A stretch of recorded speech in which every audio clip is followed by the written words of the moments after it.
14th episode in a row, which shows you we're committed. This is about as committed as we get. We're just saying about Silky Science that Eric and I would do, about 2 years ago now. Yeah, it probably was. It was old building. Yeah. It was the science of supplementation, the science, and really the history of supplements. And we were like hit or miss with that because we're busy. Yeah, that's the thing is we wanted to do it. We started getting into it. And it was just like every time you turn around, something came up. It was in that time frame of literally where the growth came. We're still growing, but I mean, the growth was coming so fast. It was tough to just deal with day to day, let alone then, hey, we got to do the show. But it's fun because a lot of the history of supplements, I think, kind of has been lost over the years. Yeah, I agree with that. And everyone's told a different history of it. So I think the one thing that's really changed for us at Redcon is that the team is so much bigger now, and we have so many great people in all these positions where, a lot of the hats that you used to wear or that I used to wear have been separated. We're doing the things we're best at as opposed to everything, right? More things. We used to do everything. Yeah. Literally everything. Yeah. So I think that speaks to the fact that we're certainly still growing just as fast, maybe faster, and things are still busy. But now we have a great team, a bigger great team. Oh no, we have an awesome team. So guys, our first part of the show is the news, obviously, and then we're very excited to have our guest on, General David Petraeus, which we're honored and excited to have him on. But before we get to any of that, let me remind everybody that the show question and answers, we will have questions being answered. Let's show Ryan and Johnny in the background there. There they are. Wait, no, there they are. They are holding it down. Johnny's running the production, and Ryan is answering all your questions, answering live, and bringing those questions on to us. So if you have stuff for us or General Petraeus, please go ahead and ask during the show. If it doesn't get asked or answered right away, it will be towards the end or at a break. And then certainly when General Petraeus has to go, we will be on to answer any questions that were asked previously. So with that in mind, let's go to the news, Johnny. By the way, I should say, text your questions. If you don't have the ability or don't have the interest in spending the time to write a comment, you can always text any of your questions to 561-473-4673. Put that on the bottom of the screen. There you go. That's if you'd like to text General Petraeus a question for us to ask. That's not his actual phone number. Damn it. In case they're wondering. I thought that was Roger's phone number. Yeah, Roger last week. Yeah, he won't answer anyway. Be a little late. So anyway, guys, the first story is an interesting one, and a lot of people have seen it because Joe Rogan posted it on his Instagram and brought a lot of attention to the story. 750 million genetically engineered mosquitoes were approved to be released in Florida, in South Florida, in the Keys. In the Keys, yeah, right by us.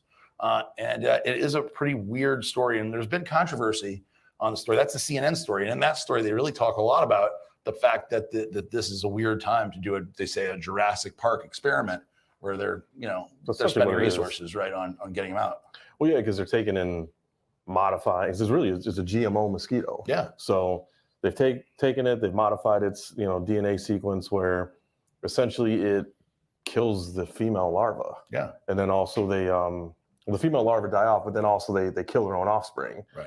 So the interesting thing is, just like Jurassic Park, so they changed the DNA so that they were only female and couldn't reproduce, but then nature always wins and it kind of rewrote its own script. Yeah. So that's the interesting thing about this for me is, you take 750 million of these mosquitoes to go and control. So obviously the idea is not to use pesticides anymore. Right, that's the idea. Use the mosquitoes to really control the population of mosquitoes. So dengue, fever, malaria, Zika virus, things like that don't carry on. And the female ones are the ones that bite and suck the blood and then transmit diseases. So the interesting thing that I was initially I wasn't concerned about, but I was like, well, concerned about mosquitoes, maybe not. But I was like, well, what is this going to do to the ecosystem if all the mosquitoes? Because obviously, if the girls die in the gestation period, womb, whatever you want to call it, right?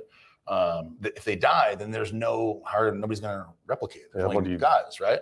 So, but the truth is that this type of mosquito that transmits the disease is only 1% of the mosquito population. So yeah, it's a big deal, right? And you said, we looked it up, and there's the ecosystem isn't reliant upon the mosquitoes to provide food or something. Right? Yeah, I'm sure bats probably eat them, but they got other stuff they can eat. Oh hell yeah, no, also they don't eat us. But yeah, they're good to go. But yeah, no, it's just I wonder if what happens though if the gene mutates on its own. Who knows? Well, that's the thing. One of the weird things we've talked about CRISPR before, and the technology to edit genes is there for humans right now. You can literally right now get your genes edited, probably in China or some other place like that. So we're not doing it here. At least we're not supposed to be doing it here.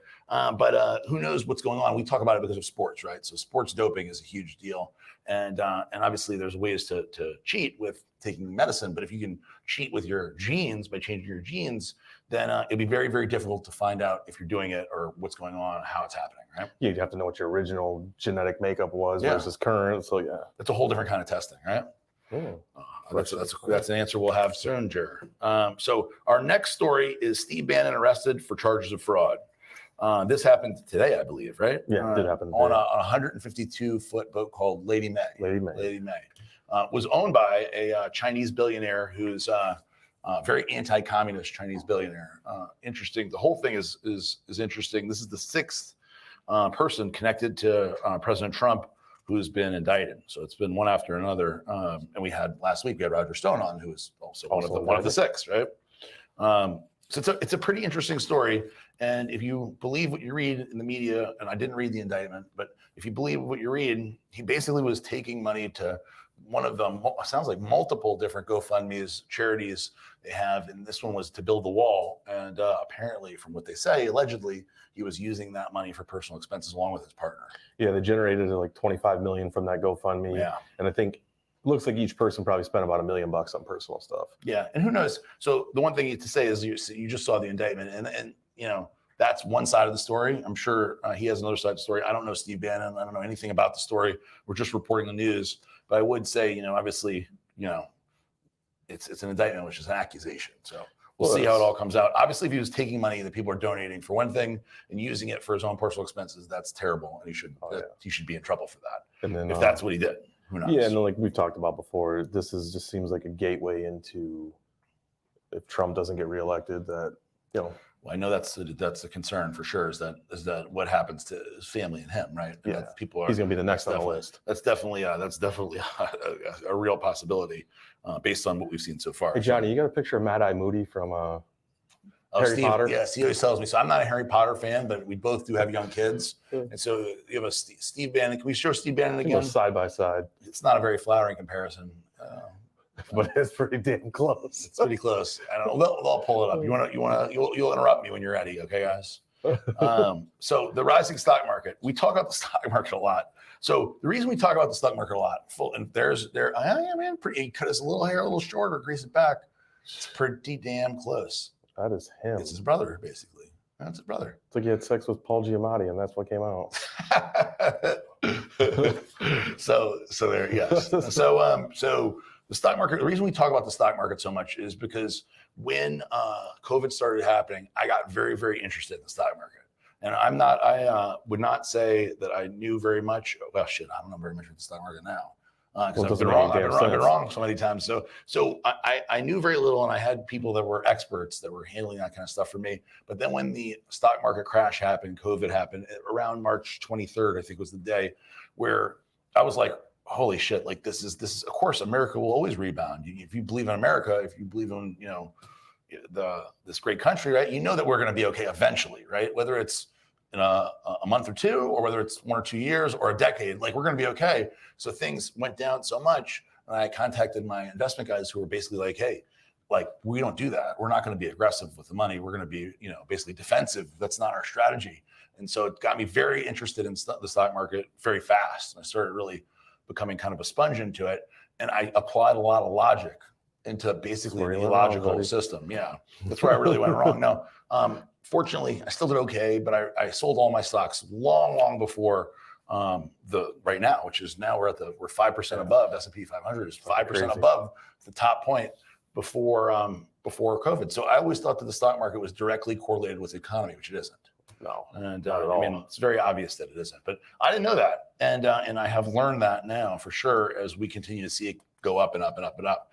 And, one of the cool or interesting things, the positive things for, I guess, the world is that, a lot of the really big companies in the S&P 500 that are bringing in a majority of the value are internet companies. Yeah. And they get, they say tech companies, but it's really a mixture, right? Because Facebook really is just a communication advertising platform. Netflix is an entertainment platform. Amazon's a retailer / search engine now at this point. So yeah, it's definitely interesting. But Apple, I mean, it makes up $2 trillion of the $7 billion that those 6 companies. It's 29% of that group.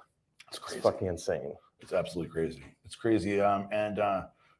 Actually, that's our next story here. It's a good segue. Oh, we can dovetail right into it. Look at that. So Apple becomes United States' first $2 trillion company. $2 trillion. How many zeros is that? This will be 9, 10.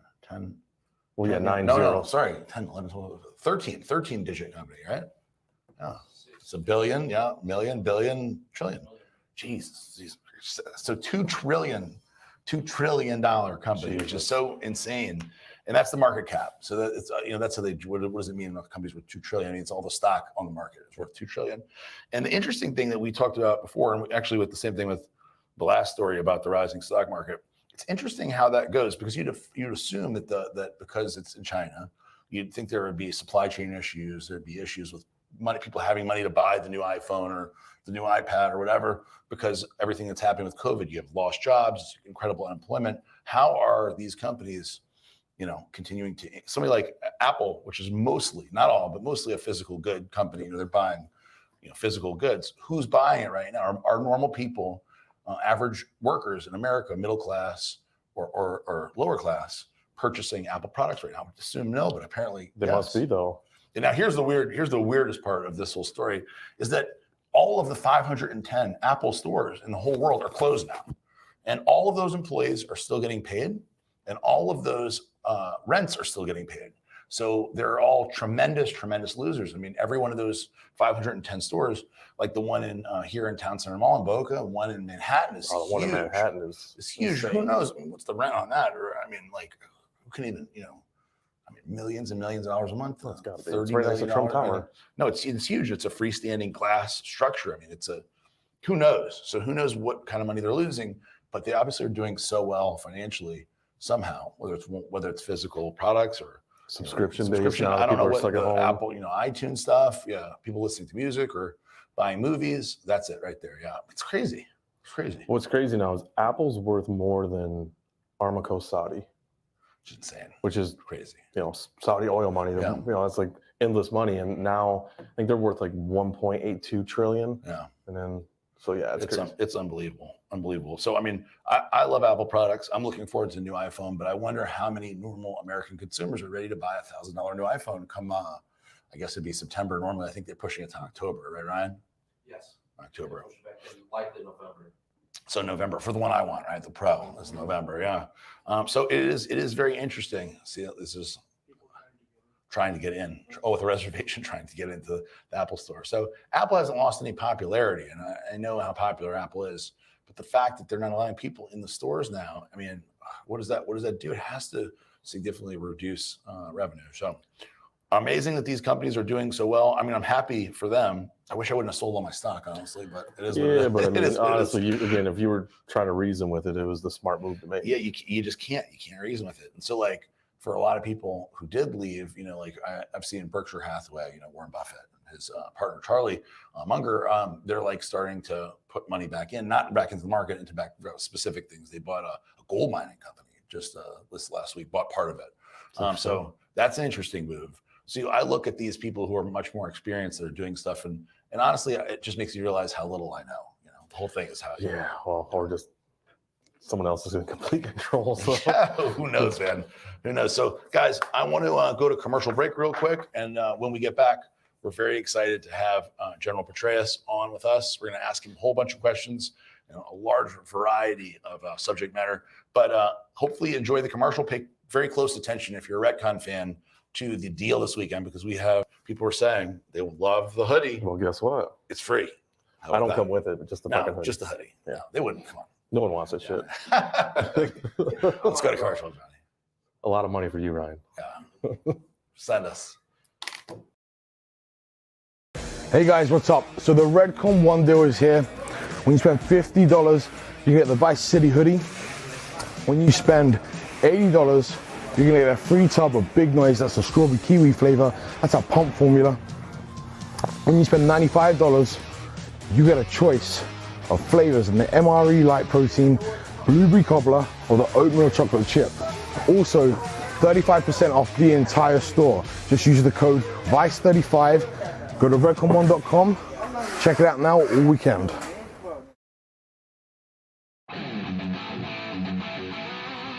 It's a unique time in the world right now. You might have let your diet go. Getting to the gym probably is pretty difficult, or maybe for some of you guys, impossible. When I started thinking about doing another readiness trials, I figured people probably right now have real life issues. Like they're depressed or their finances, lost a job, maybe even lost a loved one. So that's probably not the right time to do a transformation contest, right? Well, that's exactly what I was thinking. I remember the moment when that all went through my head and I was like, wait, hell no, this is the best moment for a distraction, for a goal, for a focus that isn't the news. I mean, the news is crazy. It's a great way to refocus your mind on something that isn't negative, like the riots, defunding the police, viruses, Kanye West for president. I have decided in 2020 to run for president. If you ask me, a goal and a journey, plus being part of a community that are all going after the same thing, is exactly what you need right now. We've done 7 readiness trials now, and it's gotten bigger and better every time. We can't stop now. We're going even bigger. Last time we gave away $75,000 in cash and prizes, and our grand prize winner, Michael Sparks, won $50,000. This time we are truly going bigger, $100,000. That's right, 100 grand. And it's not even the biggest change. The biggest change was you spoke and we listened. And we're now gonna have 15 cash winners, with the top 5 people winning $10,000. And for the first time ever, we're gonna have free coaching to help you make the most dramatic change. We even enlisted the help of some of our celebrity coaches and judges, Jesse Bowen, Adam Shearer, and Martin Ford. It sucks to say, but if the money and the goals aren't enough, think about your health. We're learning a lot about COVID, and there's a tremendous amount of confusion and even misinformation out there. But one thing we know for sure is that people who are in better physical shape do much better if they catch it. Having a body mass index of 30 or higher actually increases a person's risk of developing a severe case of COVID-19 by 27%. And a body mass index of 40 or higher doubles the person's risk. That's what the Harvard doctors say. You can either enter by buying one of the Redcon 1 readiness stacks, or if you're already loaded up on Redcon 1 subs, you can buy a ticket to enter the contest for $75. Tickets will go on sale August 15th. When you buy either the stack or the tickets, you'll receive an email exactly explaining how you're gonna enter and how to submit the pictures. Don't worry, we won't show your pictures to anybody unless you're a finalist for the money. Before submissions are due August 24th through the 31st. You'll have that rolling week to decide when you want to start, and then you're going to have 12 weeks from that point forward to finish the contest. Remember, this is a transformation challenge, not a physique or bodybuilding competition. The best and most dramatic change will be rewarded. Look, 2020 hasn't gotten off to a good start. I'd like to challenge you to hit the restart button with Redcon 1 and change your life forever.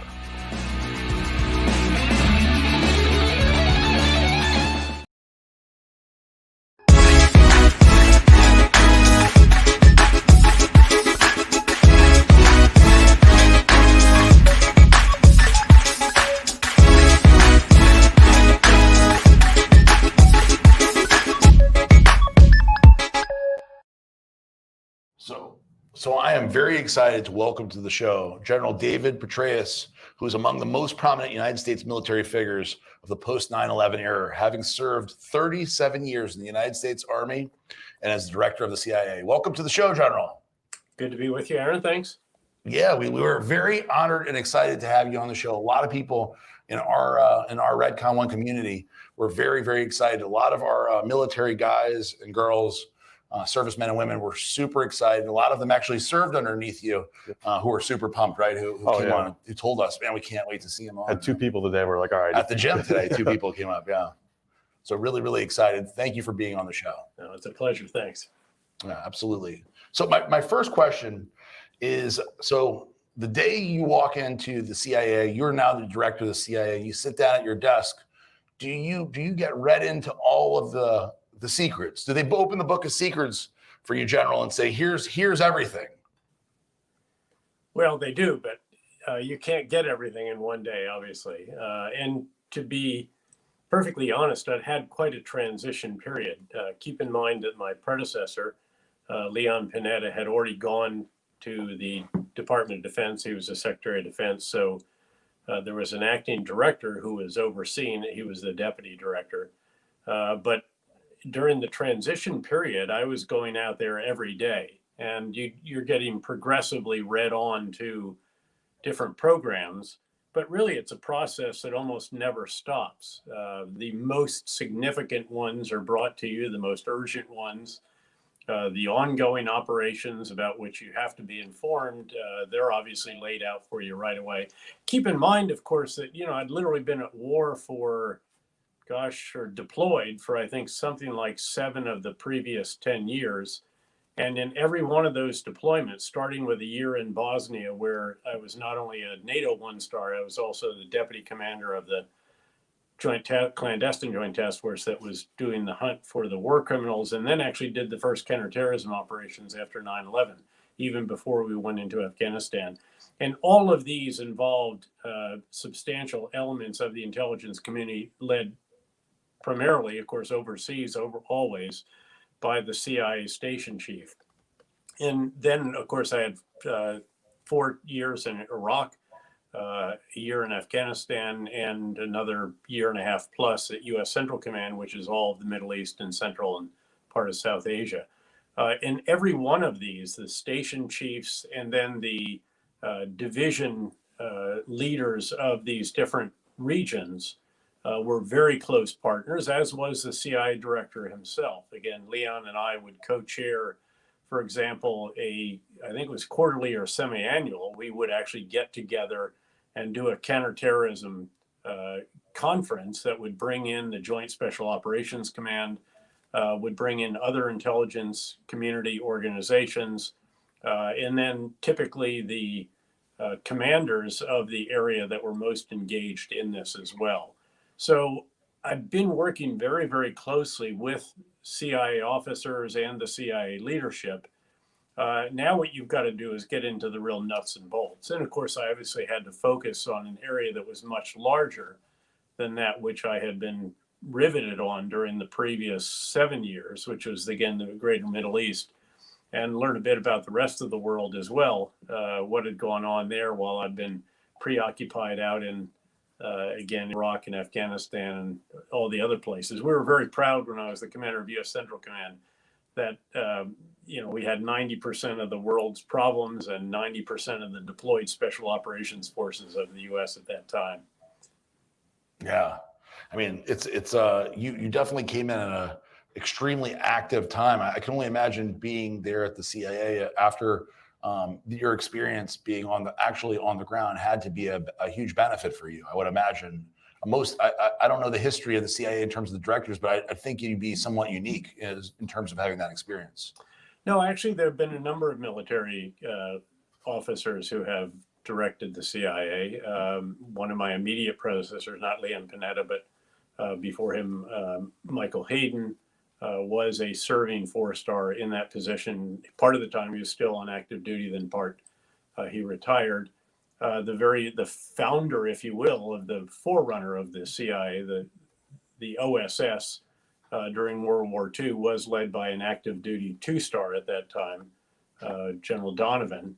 In fact, the Donovan Award is one of the greatest of accolades that one can receive if you're connected with either special ops or intelligence operations or other things, actually, because a number of us have gotten it that weren't directly in those communities, but certainly had those community or working very, very closely with those communities. But it's an extraordinary organization. It is, it's truly filled with what are termed the quiet professionals. And, there's none of the, the brass bands, there's no ceremonies that are for outsiders. Everything is inside. And they join the organization knowing that they're not going to even be able to tell their neighbors what it is that they do. Sometimes even their own family can't know all of the intricate details, obviously, of the activities that they're pursuing. So again, it's a very, very special group of Americans, and it was a real privilege to be part of it, and indeed to, as an entry-level job, to be the director.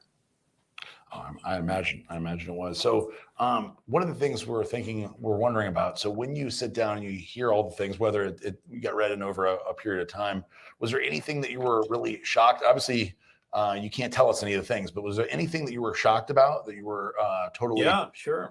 I mean, on a regular basis. Yeah, I mean, there was some, there's this mythology that the CIA can't recruit human sources anymore. That is absolute mythology, let me assure you. And that, that all we're doing is just monitoring a bunch of satellite shots or something like that. And, it's all technical stuff. That is not at all the case. The CIA's real focus still is recruiting human sources around the world. So as they're showing, that is the cover from an MRE box with a Purple Heart on it that was presented to me by my own soldiers in a battalion that I commanded after one of them accidentally shot me in a very aggressive live fire exercise. Right through my chest. It was an M16 round. I was standing next to General Jack Keane. Some of you will have seen him on Fox News and so forth, a big mentor of mine. At that time, he was a one-star general and I was a lieutenant colonel. He really enjoyed going out in the field with our battalion, again, because I had a very aggressive spirit, and live fires were the penultimate demonstration of that. But this one, again, a soldier tripped after knocking out a bunker with a grenade, and just happened his weapon came down across him. He squeezed probably as he hit. He was hit so hard he was knocked out briefly, and it squeezed off a round that went through my chest. And thankfully, it was over the A in Petraeus rather than over the A in Army, or I obviously wouldn't be here. And thankfully, obviously, it didn't hit an artery. It actually nicked one. But as you know, if it hits an artery, you're gone within a minute or so. It was quite an experience. I learned how medical evacuation operations work. They had an air medevac out there within, 10 minutes or so. And I was in the hospital at Fort Campbell, Kentucky, the post hospital, very quickly. And they then cut an X in my side, no anesthesia or anything. He said, "This is really going to hurt." And he jammed a plastic tube in, and that put suction so that it would get the fluid out of me, because you're basically suffocating on your own fluid. If they don't, because there's still a lot of bleeding and other liquid. And once they get that in, you're probably going to make it. And then they put me back in a helicopter, flew me down to Vanderbilt Medical Center. And of all things, the surgeon there who was brought in, it was a Saturday morning. And the on-call surgeon was none other than the guy named Dr. Bill Frist. This is obviously well before he ran for the Senate and then became the majority leader of the Senate. But we used to jokingly say that I was dying to meet Dr. Frist. He did a wonderful job, and they cut you open and have a bunch of chest tubes in and all this kind of stuff. And he cauterized that one artery and then pulled out all the bone and stuff that happily hadn't hit any major bones either. So I was very, very fortunate. It just went out the back. There's a much bigger hole in the back than there is in the front. But it was an interesting experience. It's one of the two times that Way to put it. medics saved my life. 37 years in the military, and that's the way you end up getting shot, huh? Well, that was it. Yeah. Again, anything for realism and training, I guess. Yes, so. That guy, he's never going to live that down, man. That'll be the. Well, what we did is he was a very good soldier, and people make mistakes in life, and thankfully, obviously, nobody died as a result of this one. So that's why we could joke around that box carton that was cut off, again, an MRE case. Soldiers wrote all kinds of things over it, and they're all very humorous. And this soldier said, "I'm really, really embarrassed. It's supposed to be one shot, one kill. Obviously, it takes a little bit more than that with you." And they have that Purple Heart that's on there that I just gestured to. And we were very famous for tying all our gear down. The veterans will understand this. You tie everything down so that in the middle of the night when you're doing an air assault, or if you're in an airborne unit jumping out of planes, if stuff comes loose, you don't lose it. You really don't want to lose your canteens. You don't want to lose the variety of the other items that literally can come off. So they even tied it on there, as you saw, with 550 cord, as it's called, that green nylon cord. And they did burn the ends for the veterans so that they know that it was all done to standard. But so I had that soldier brought down about 2 or 3 days later to Vanderbilt Medical Center. I asked the chaplain to bring him down and basically say, "Hey, big guy, no big thing. You still got to run in the cross country race and help us win that competition, especially since I'm not going to be able to be in it this time." And he did. And then I said, your slot at Ranger School is still good, so don't worry. So, because you mentioned Ranger School, I have to ask. So, when we were doing our research on you and doing our due diligence, right? One of the things I thought was really cool was that you were the top graduate at Ranger School, and I know that the OCOR, the whole thing, right, is that you are not a officer and an enlisted guy. You do the same thing, right? Oh yeah, yeah. I mean, the So standards there's are no absolutely. In preference. fact, you take off your rank. Yeah. For the course. So you're not wearing any rank. There's no unit insignia. There's nothing. You're just all equal. You're all Ranger candidates, and you're all treated equally rough or bad or whatever. But it was a great course. It's really, it's at heart, it is a leadership course, but it is to learn about leadership under adversity. And the adversity that they create is through enormous physical activity, lots of road marches. That's my encouraging. So here she is. If I can't answer a question, she can. Let me unhook this. There she is. She's looking at you now. She's my wingman here. The family dog that we have custody of during the lockdown here. But the idea is, again, to see how people perform under adversity. And the adversity is so you get very little sleep. In our day, in the final, I think it was the final 10-day exercise, which was in the swamps of Florida. There are 3 phases, one at Fort Benning, Georgia. Then you go into the mountains north of North Georgia, which are frigid in the winter. We were very, very, very cold. And there's real concern about cold injuries as a result of that. And then you go to the swamps of Florida in the Panhandle, and in our day, we got 1 C ration, the forerunner of MREs, per day. So you're really very, very hungry at the end of this. And everyone lost weight. I went in there probably weighing only, 145 pounds or something like that, and still came out, I think, 15 pounds less, which that's serious. Wow. We're all cleaned up, and and they call my name, and you come running out saying who, because you're going to get this award. And my wife, who hadn't seen me, for 9 weeks or something like that, said, "My God, we thought it was a group of refugees because you all look so malnourished." And then we would go out, and it was very unhealthy, actually, and they've stopped doing that. It just wasn't a wise way to go. There's still only, I think now it's 2 meals a day, but they very carefully monitor the caloric intake and monitor a lot of other stuff, because there have been some tough injuries over the years. There, in the swamps in particular, there were some flash floods that killed a significant number of students in one very, very tough evening. You're in the water for a long period of time, and much of it, the time you're up to almost your waist in water. You're just going on these patrols. And again, it's a tough course. And they want to see how you perform when you have to lead a group that is just so tired that we had to put ropes on some individuals to keep them from wandering off at night. You're constantly, if you stop at all, you actually start to nod. So it's, again, you're right at the edge of what your existence. And it's one of the very few times in my entire life where I was pushed to that limit. One of the others, interestingly, was when I was a 2-star general and the commander of the great 101st Airborne Division for the fight to Baghdad, the invasion of Iraq.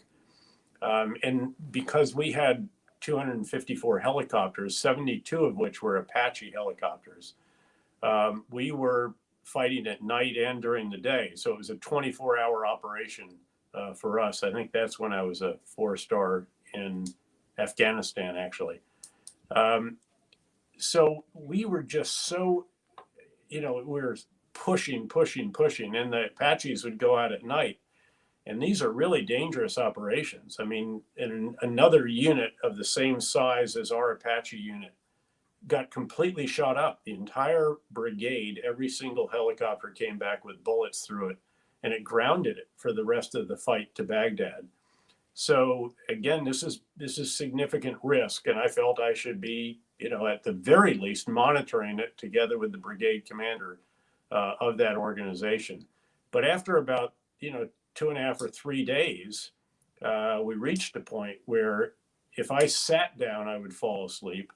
If I stood up and leaned down on a table, I'd fall asleep. And then the command sergeant major, who was with me for 4 of those combat tours, he came over and said, "Hey, sir, this is why God created 1-star generals and deputy commanders, and yours is about to take over from you. We've got a little tent set up for you over here, and you can go in and we'll roll out a sleeping bag. You need some rest." And, he woke me up 6 hours later or something like that, and we got back at it.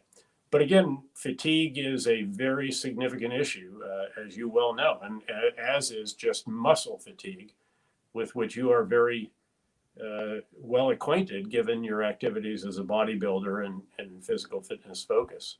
Yeah, for sure. Yeah, we have quite a few either work for us or part of the team, tier 1 operators who have done training similar to that or have been through that. Johnny Primo, who's a Green Beret, and we have quite a few SEAL Team 6 guys, and I think of when he was taught when General, when you're talking about the story, I was thinking about Sean Rosario talking about his boat crew, where he had a guy on his boat crew during Buds that tried to jump out of the boat during their last long paddle. I don't think at night. It was a night one during Hell Week, where, and I forget the name of the evolution, but he jumped out trying to go see his mother, and they had to rescue the guy and bring him back on, because the guy literally thought in the middle of the night in there in Coronado that he needed to rescue his mother, who obviously was not there, right?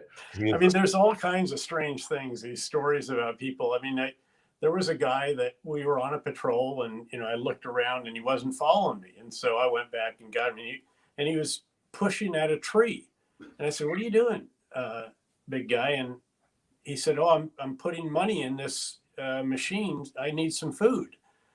So there are some real bizarre stories. As I said, we put ropes on people to keep them from just wandering off. They were, on the edge of sort of fatigue delirium or something like that. And you're moving very extensive distances, again, especially during that period where you're in water for much of the day, and you're just flat worn out. It's very, very challenging. And certainly what the SEALs go through in Buds is just extraordinary. It's truly superhuman. The same with the selection process for Green Berets, for Special Forces, and obviously the Delta selection process is just, again, off the charts. That's always one of the things I'm interested in, and the Delta guys, Green Beret as well, is so it's very, so I'm a bigger guy, I'm 6'2", 250 or so. Eric's a bigger guy.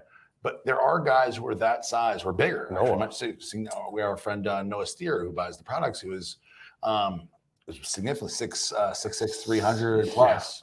Yeah. And so like the amount of wear and tear, like so you mentioned you were 145 would go in, and then when you finish, you were 130, 15 pounds less.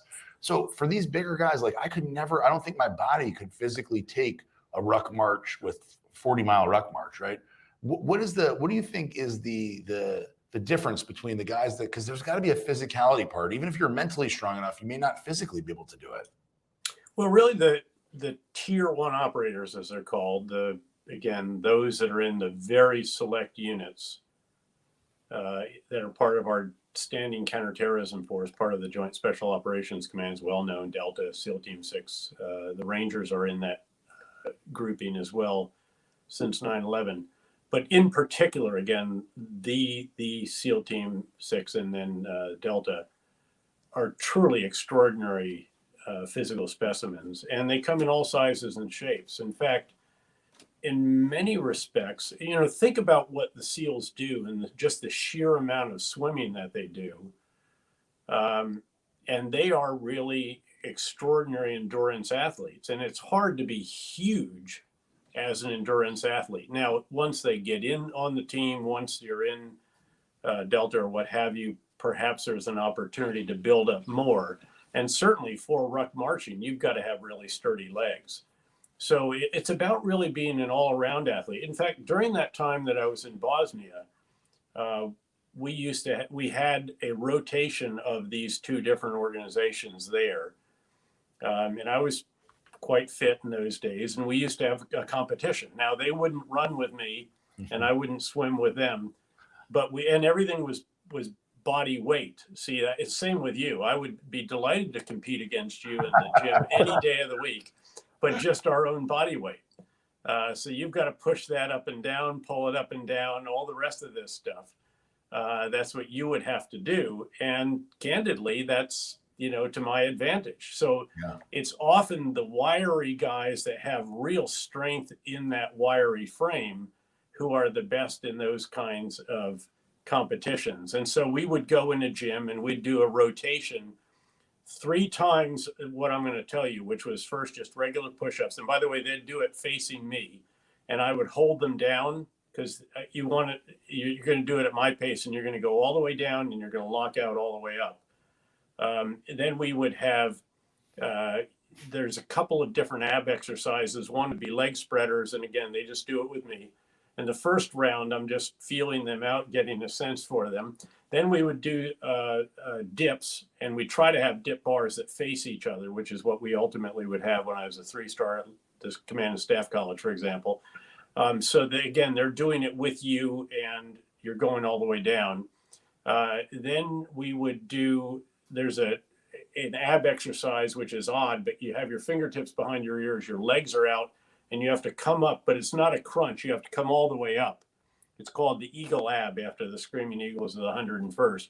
It's very, very difficult, especially if you don't practice it, which of course I did.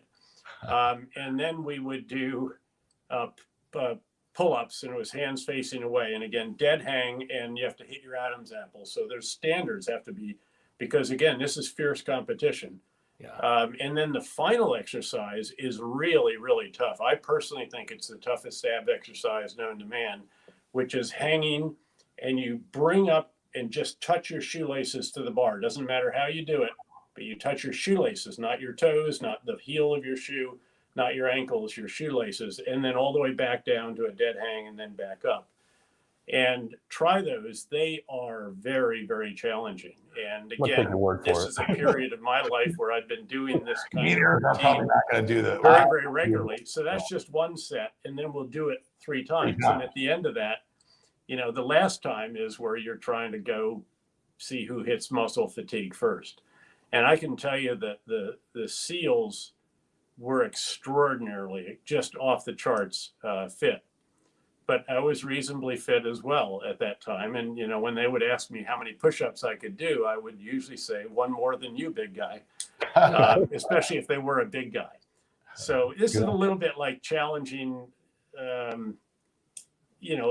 pro basketball, not a pro, but some great basketball player to one-on-one. And they say, sure, but it's full court one-on-one. It's a runner's game. So you've always got to have your edge. And we had great fun in the gym in Sarajevo during the year that I was out there, when we weren't at your in the best. middle of chasing bad guys. At your best. I have to ask. So the dead hang pull-ups, what do you think you could do dead hang pull-ups at your very best? Your peak fitness without I stopping? think probably peak would be 30. It's pretty awesome. And again, this is dead hang. So Dead all hang the is a big people that, they're just coming down to here or even here, it's massively different to come all the way down. When I was a colonel at Fort Bragg, Commander Brigade of the 82nd Airborne Division, I think I did 24 or 26 in some competition, but we'd already done a rope climb, and we'd done something else as well. So in that realm, again, that's without anything before it. And, you're warmed up, but not at all tired. So I have we have a video of me versus one of my employees who thought he beat me, and we ended up tying at 21 dead hang pull-ups.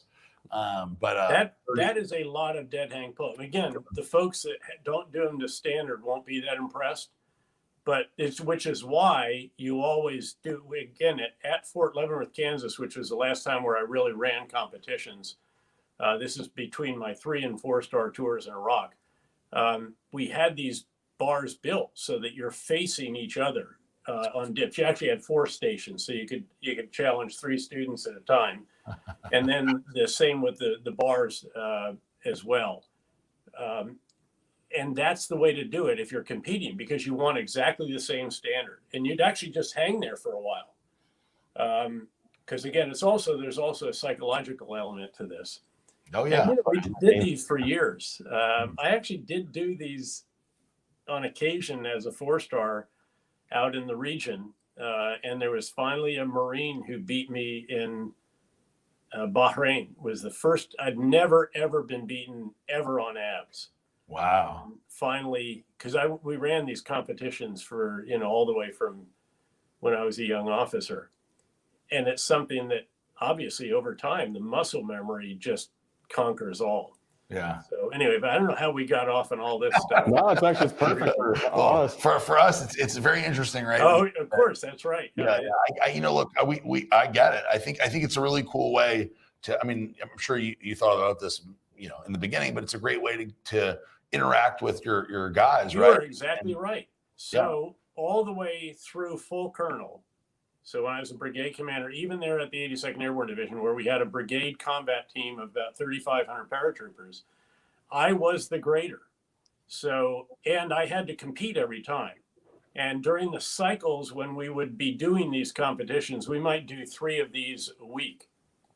And so in those days, it was push-ups, buddy-held sit-ups, a 2-mile run on a track, and the track is slower, and you had to, the minimum standard for a 2-mile run on the track was 11:54.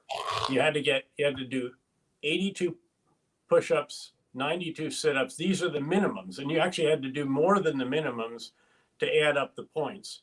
Then, as I said, a 2-mile and under 11:54. And by the way, you've now done max push-ups and sit-ups, so you feel like you're running with your pec muscles, down the track. And there's a scheduled amount of time between each one, a minimum amount. And then we would do dips, and the final event was pull-ups. But I was the grader for it to ensure that the standard. I mean, this was fierce. I had lieutenants arguing with me in the middle of their dips, and I'd say, "No, you didn't go down far enough, sir. God damn it, I went down." I'd say, "No, hey, Lieutenant, you didn't go down far enough." But I mean, they're trying to be in the top 10 was a really, really big deal in this. Actually, just to get it, because we only had, I think we were still under 50 total in 2 years. This is a very tough, the grades that you had to get. In the dips, I think the minimum was 12 or 15, and pull-ups minimum was 12, I believe. So, but we always had these over the years, and they were great fun. And because I was the grader, I'd be out there with a private and a lieutenant and a captain and a sergeant. We'd usually do about 5 at a time, just so that you moved it swiftly through. But it was a great way to get to know soldiers, and it was a great way to show the boss is serious about physical fitness. Because if in an infantry unit, especially a light infantry unit, air assault, airborne, which is what I was typically back and forth between, your body is a weapon system, and we were deadly serious about this. And again, the various activities that we did a lot of road marching as well. And you get paid to lead from the front in those kind of organizations, and that's what I tried to do. Yeah, that's great. And it's one of those things where it shows you fitness is the ultimate kind of equalizer. Yeah. Because like you said, it didn't matter if it was a private, 4-star general, everybody's doing the same thing, competing on the same level.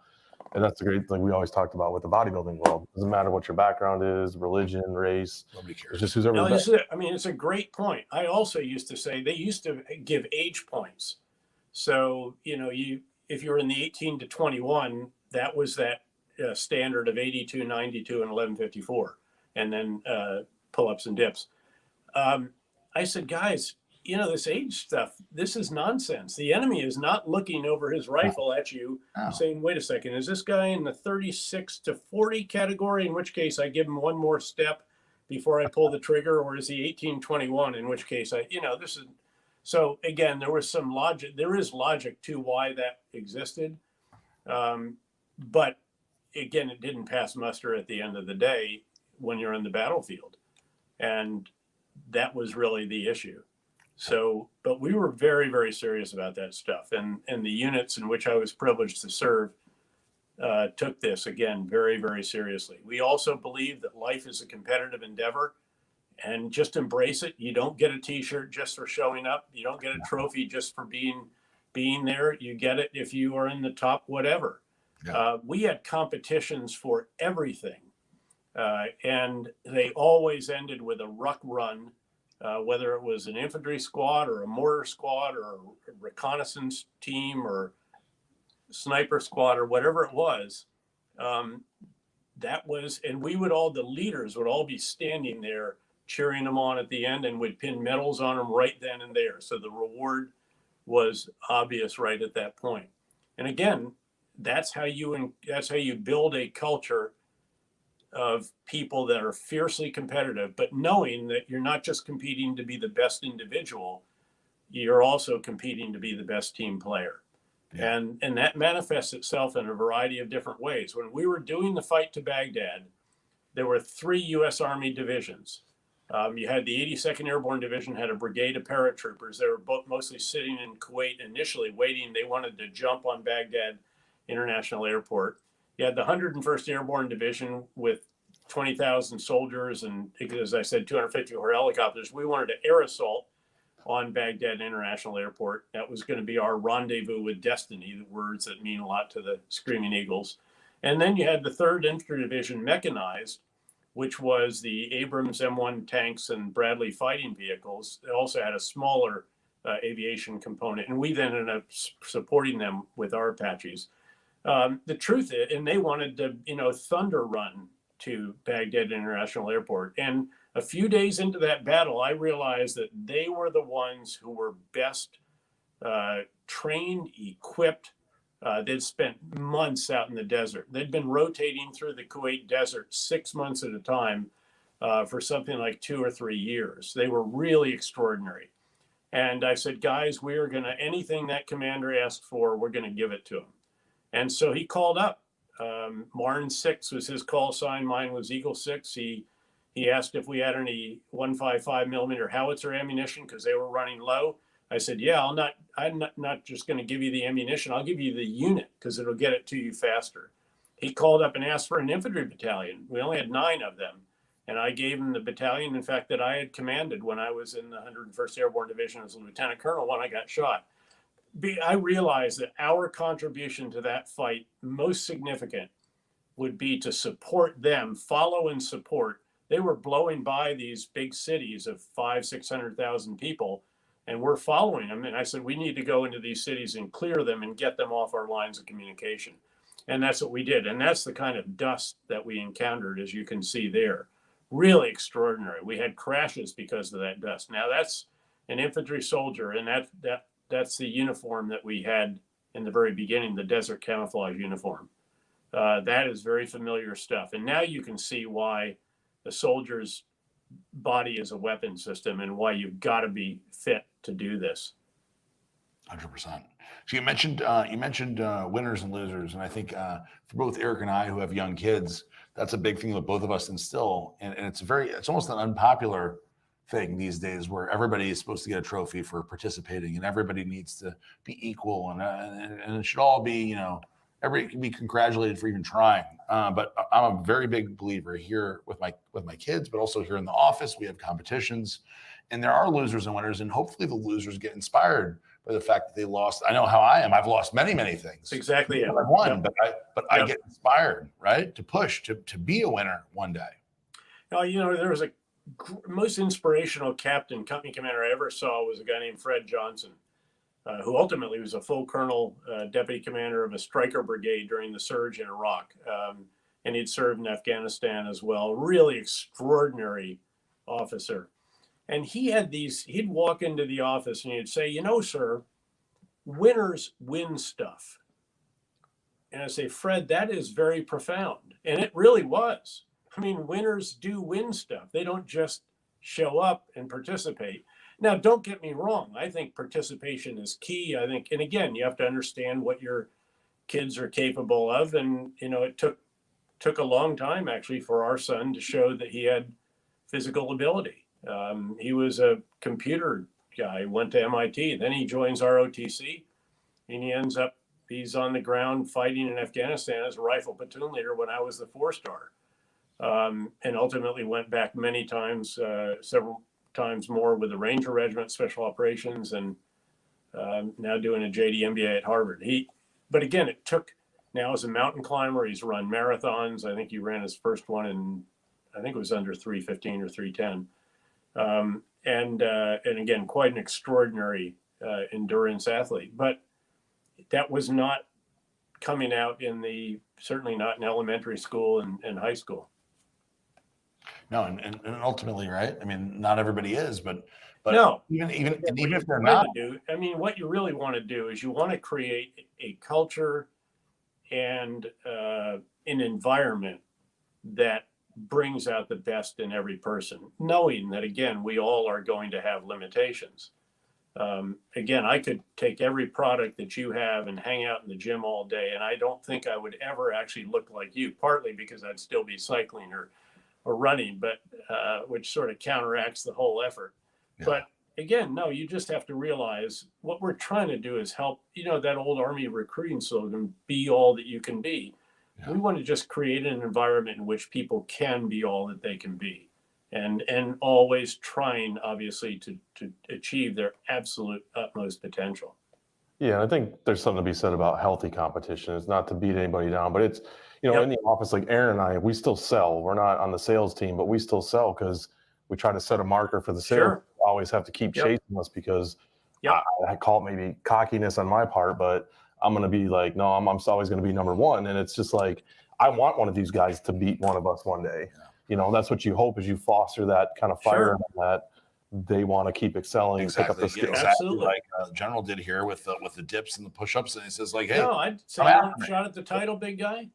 I'll give you a shot at the title. We used to do. I would do. Maybe now. I would do the interviews for officers that wanted to come.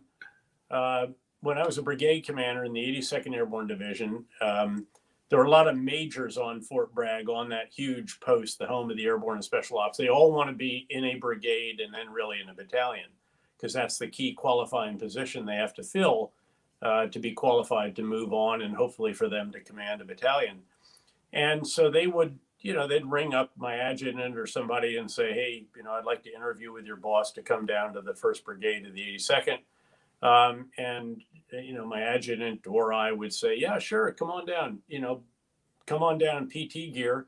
He'll meet you at 6 a.m. out in front of the brigade sign on the street. And this is Ardennes Street, which is just full of paratroopers going up and down.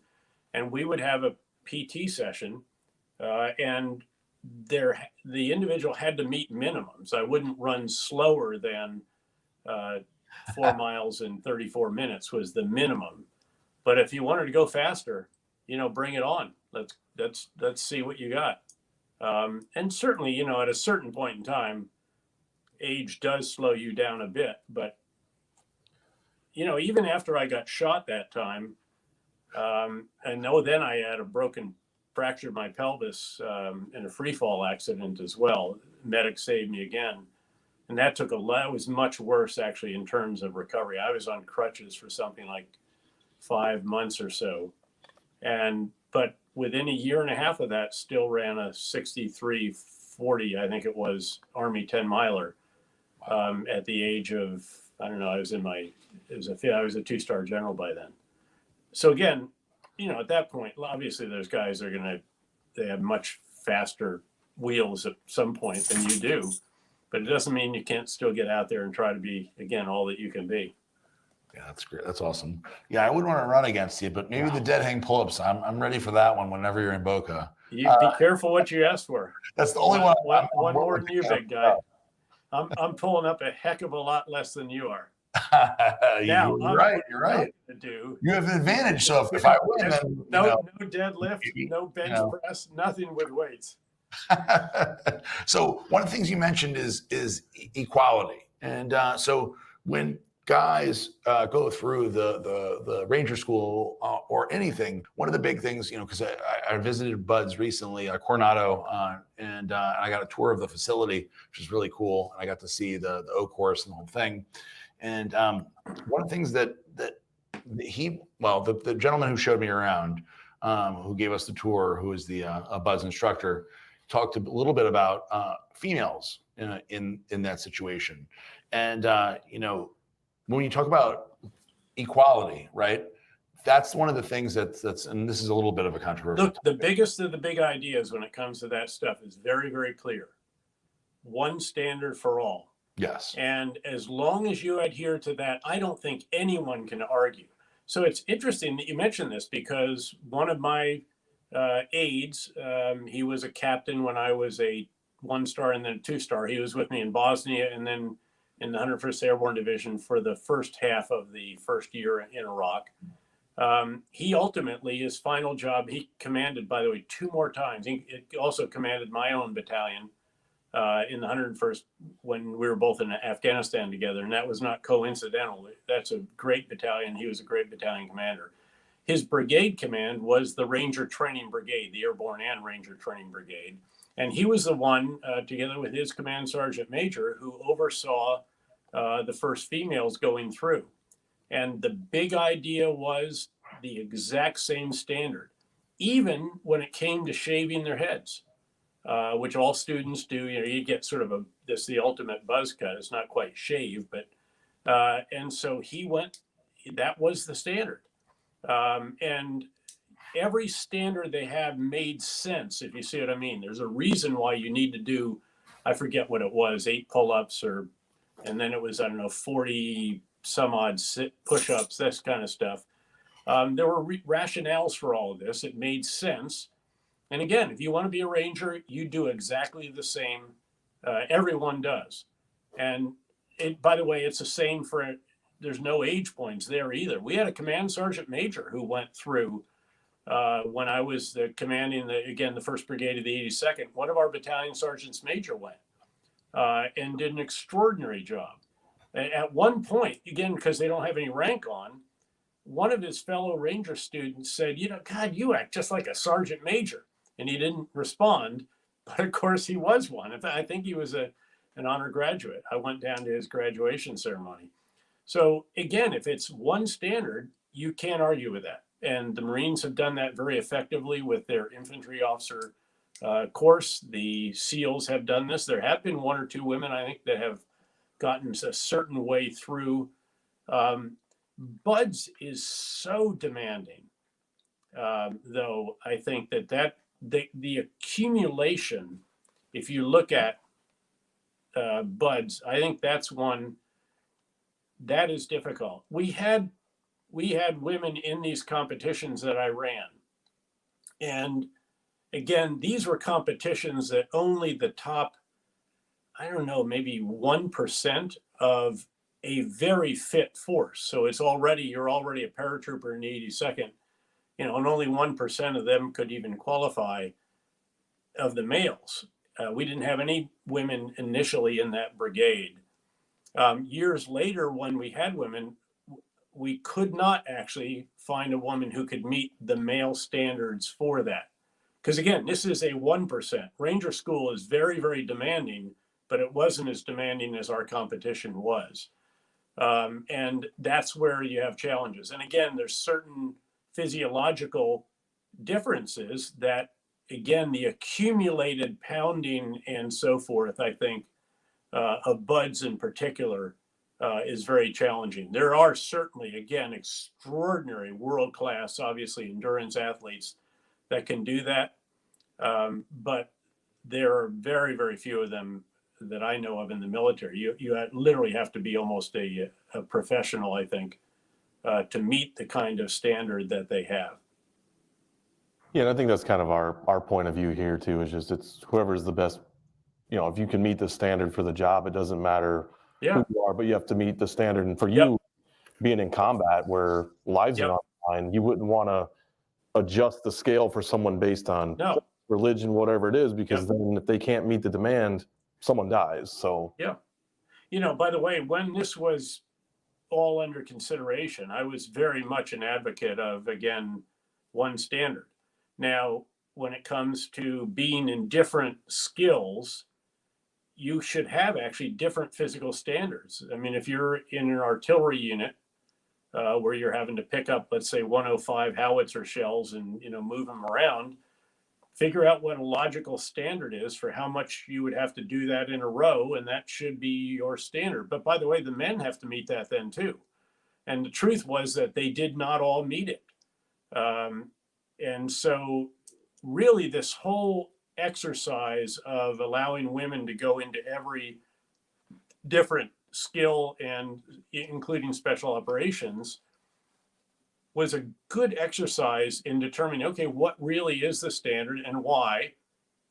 Is there logic to that? And if so, again, everyone has to adhere to it. And there have been a number of women now that have, I think they're way into the double digits. I saw the numbers recently. It's many dozens who have now made it through Ranger School. And that's an extraordinary credit to anybody to go through Ranger School. But great to see women meet that same standard. I don't think I'd make it to Ranger School. Me either, probably. No, we'd be the artillery guys. Yeah, I need to be. You need to be way younger than me and you to go through Ranger School. Yeah. I have a feeling I'd be damaged somewhere in the middle. You want me the to? beginning. You want me to hump some shit around? You want me to load a, load a grenade launcher? I'm good, but yeah, endurance. That's about it. Nah. So one of the things for us, General, is both of us are in leadership positions here at Redcon 1, and we have about 150 employees here or so now. And the one thing that I always think about, is leading from the front. And I tell I have 3 little boys, and I talk to them about that quite a bit. You mentioned it, and we do our best to do that. What tips would you say for an entrepreneur, a person maybe not even in the military, that wants to be a better leader and lead his men or his women into their own personal battle, whether it's packing packages here at Redcon 1 or in their marketing department or whatever? What kind of tips do you have? Well, you've got to provide energy. You have to provide example. You have to provide encouragement. You have to provide understanding, because folks do have bad days and tough periods, and there are issues at home or in relationships that can obviously intrude on the performance at the work site and so forth. There's got to be a reminder that this is actually important. I used to go through a drill with all of the new soldiers. So I think it was once a week we would have new soldiers in. And as the commander of the 101st Airborne Division, I would speak to all the new troopers that were arriving. And you'd have, anywhere from 80 to, I guess, 150 or so. You'd have a pretty substantial small auditorium full. And I would go at one point and I'd say, never forget that every single one of you can be the most important person in the life of another human being. And I'd say, okay, I'd call them, what's your skill? You'd say, well, I'm a medic. Well, hell, I could tell stories about medics being the most important person, obviously with 2 experiences of my own. An infantryman, obviously you're the buddy for someone else. I mean, that person is depending on you. You talk about having someone else's back. You're going to be an air assault buddy for someone else. And you work your way through these. And, we got to one that was a fuel handler. And, I could see them all sort of smirking and, there's no way. And I said, let me tell you about the time when we were in an operation and it was a training exercise. And the enemy was literally targeting our fuel handlers because they knew that would ground our helicopters. And the helicopters were what were really keeping us in that fight. And there was one remaining fuel handler left. And that guy was just pumping fuel into these light attack helicopters, OH-58 Deltas, about as fast as he could. And they turned the tide and we demolished the enemy. Which is very rarely done at the Joint Readiness Training Center. This is the one in Louisiana, not the National Training Center in the Mojave Desert. And that fuel handler was the hero of the battle that day. So you've got to try to convey to people that what they're doing, it may be repetitive, it may be, they're just a small cog in a wheel. Every cog in the wheel matters. Of course, you also want to invest in them. You want to develop them. You want to give them a path to improvement. You want to encourage them to seek improvement. It's very important to constantly inspire people, again, to try to be all that they can be. and show that, you're not going to be stocking shelves all your life. There is a way for you to learn from this, certainly. And then you're going to move to doing this and then to that. And I can see a pathway, and to ask them, what are your aspirations? What are your goals? Where do you want to be 5 years from now, 10 years, 20 years? And when they tell you that, then you can tell them, okay, here's what you need to do. Here are the areas that you should emphasize in your own personal development as you take that forward. So again, all of these sort of tactics, techniques, and procedures of leadership, I think, are hugely important. And again, they include lots of others. It's one that is, you might term, affirmative leadership. And this is where I say, hey, Aaron, I am so looking forward to that report that's going to be on my desk Monday at noon. The troops are talking already. They're saying you've got some great ideas. I don't know if I'll be able to sleep Sunday night. I'm so excited to see that. And what I've just done is, in a much nicer way, in a more affirmative way, that shows that I believe in you and I expect great results from you. I've said to you what others might say: you better have that darn report on my desk at Monday at noon, or I'll have a piece of your backside. That's not the way to inspire people. That's not how you get buy-in. I mean, there's all of these tactics, techniques, and procedures, again, of leadership. But of course, for the folks at the top, you are what are termed strategic leaders, because you are making the decisions on the strategy. You're making, do we add this product? Do we kill this one? Do we have a new initiative? How do we pursue this other? Oh, here's a new opportunity, a new use case. And every one of these carries risk.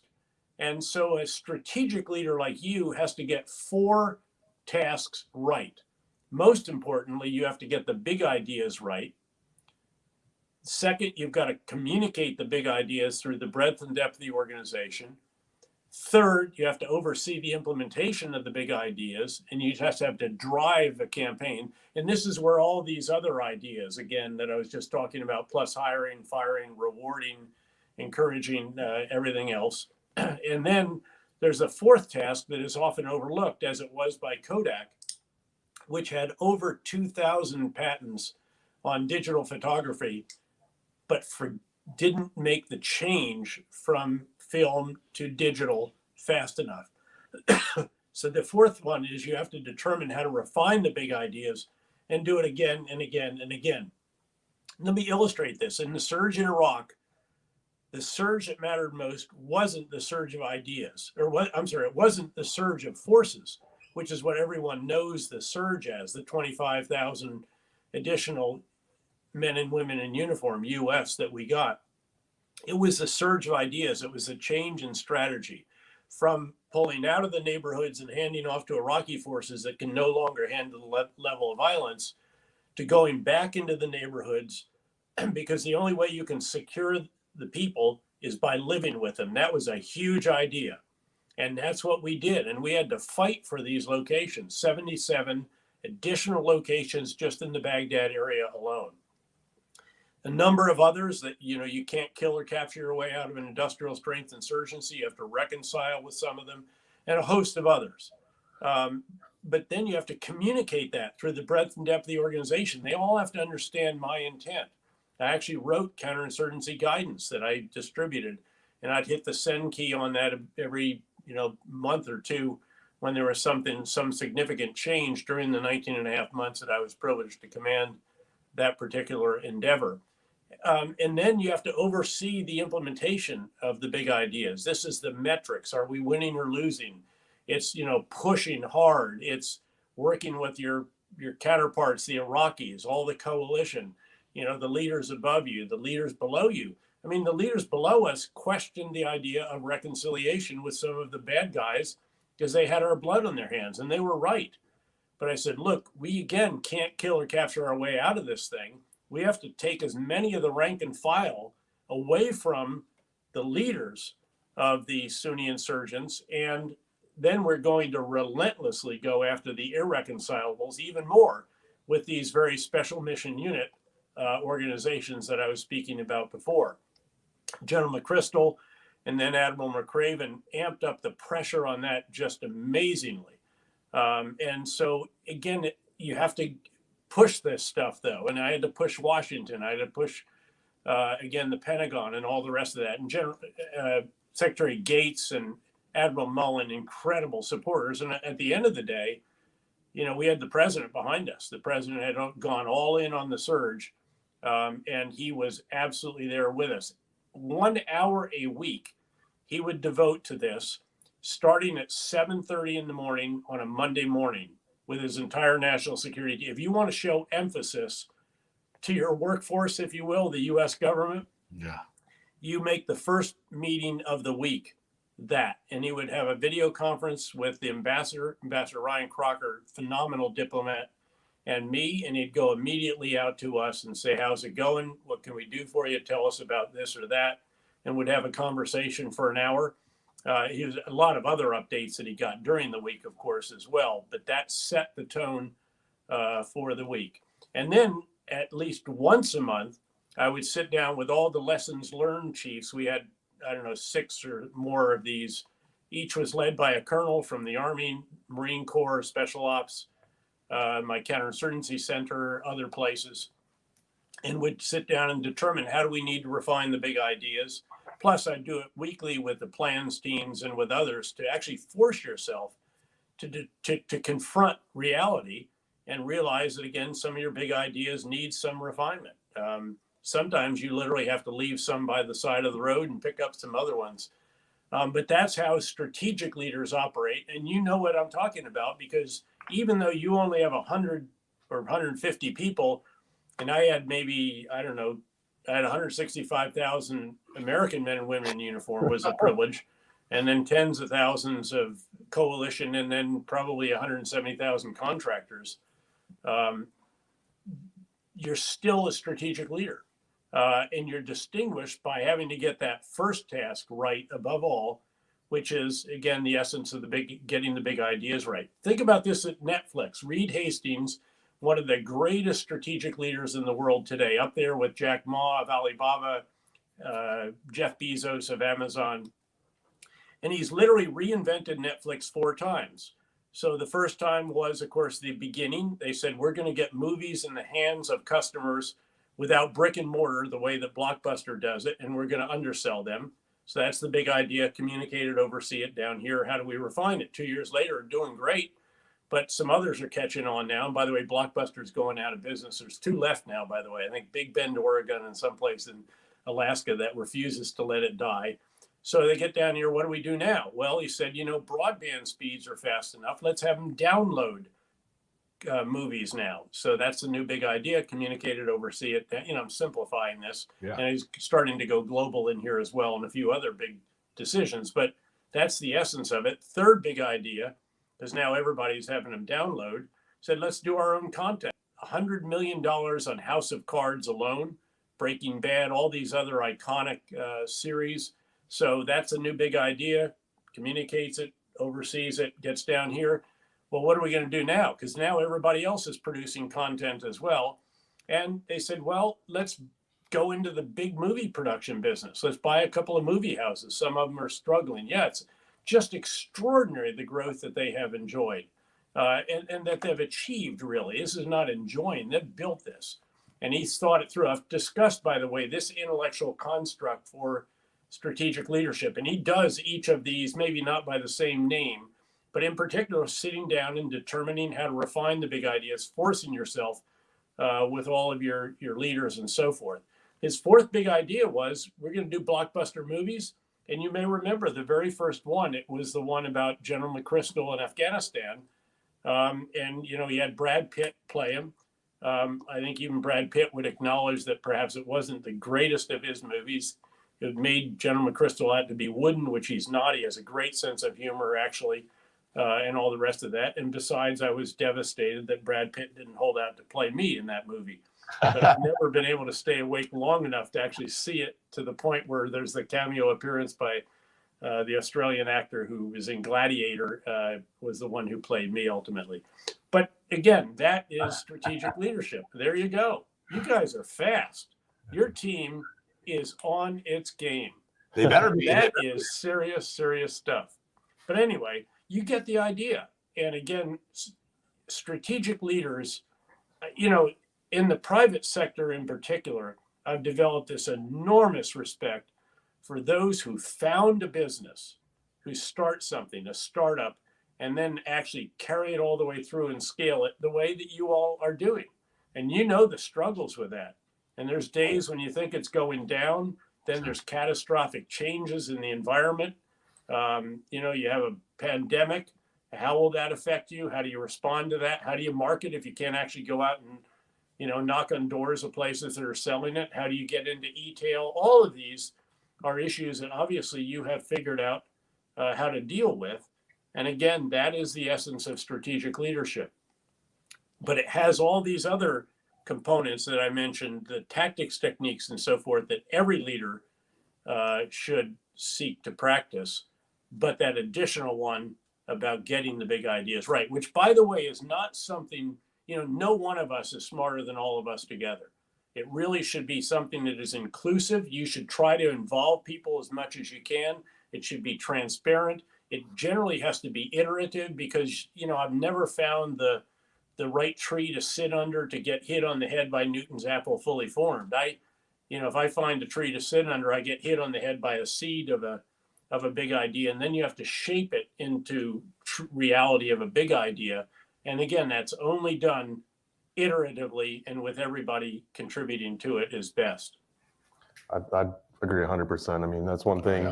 Yeah. We always say some of the big ideas have come from us, but it's really come from everyone. And then, like you say, we might have what we think is a great idea and we believe in it, but it's someone or other group of people internally that really take it and run with it and kind of bring that vision to life. I think the biggest thing that we've learned in the last the period of time that Redcon's been going, and for me a little long for other businesses, is that ultimately you can't focus on what you think is your right idea. You have to take what's best from everybody and be objective and say, well, maybe I don't know what's the right thing. Maybe somebody else, even for us. So we have a big shipping department.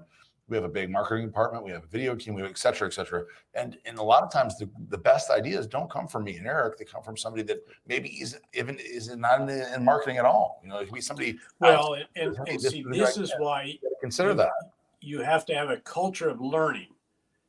You have to have a culture in which people aren't afraid to tell the boss that, maybe his big idea is not as great as he thought it is. And if he tweaks it this way or does it this, because they're the ones actually turning your big idea into reality on a shop floor or in the marketing world or the video world or whatever. And they know something about this.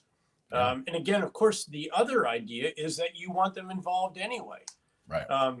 Even if you think you're actually can do their job better than they can, and that is possible in some places.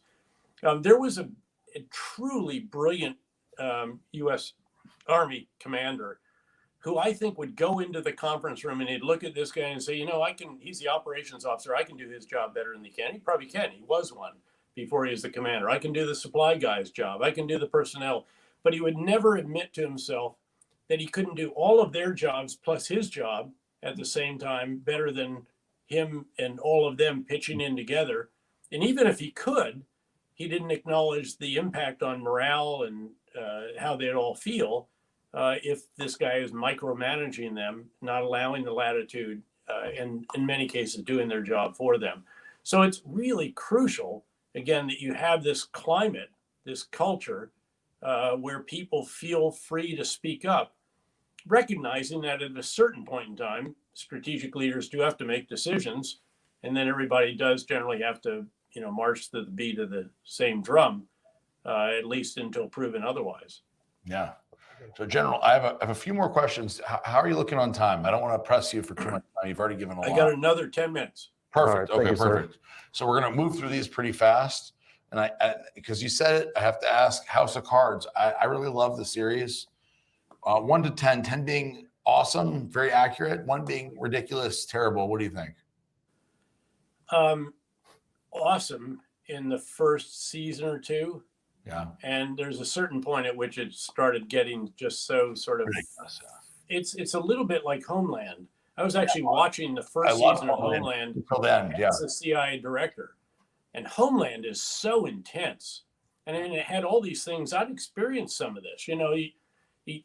you come home from war, you're changed, you're different. I mean, you have different. There's all this stuff was conveyed brilliantly. I mean, a lot of it again was complete fantasy. I mean, you don't have CIA officers bugging the houses of domestic folks domestically. I don't think you've ever pulled the trigger in the homeland.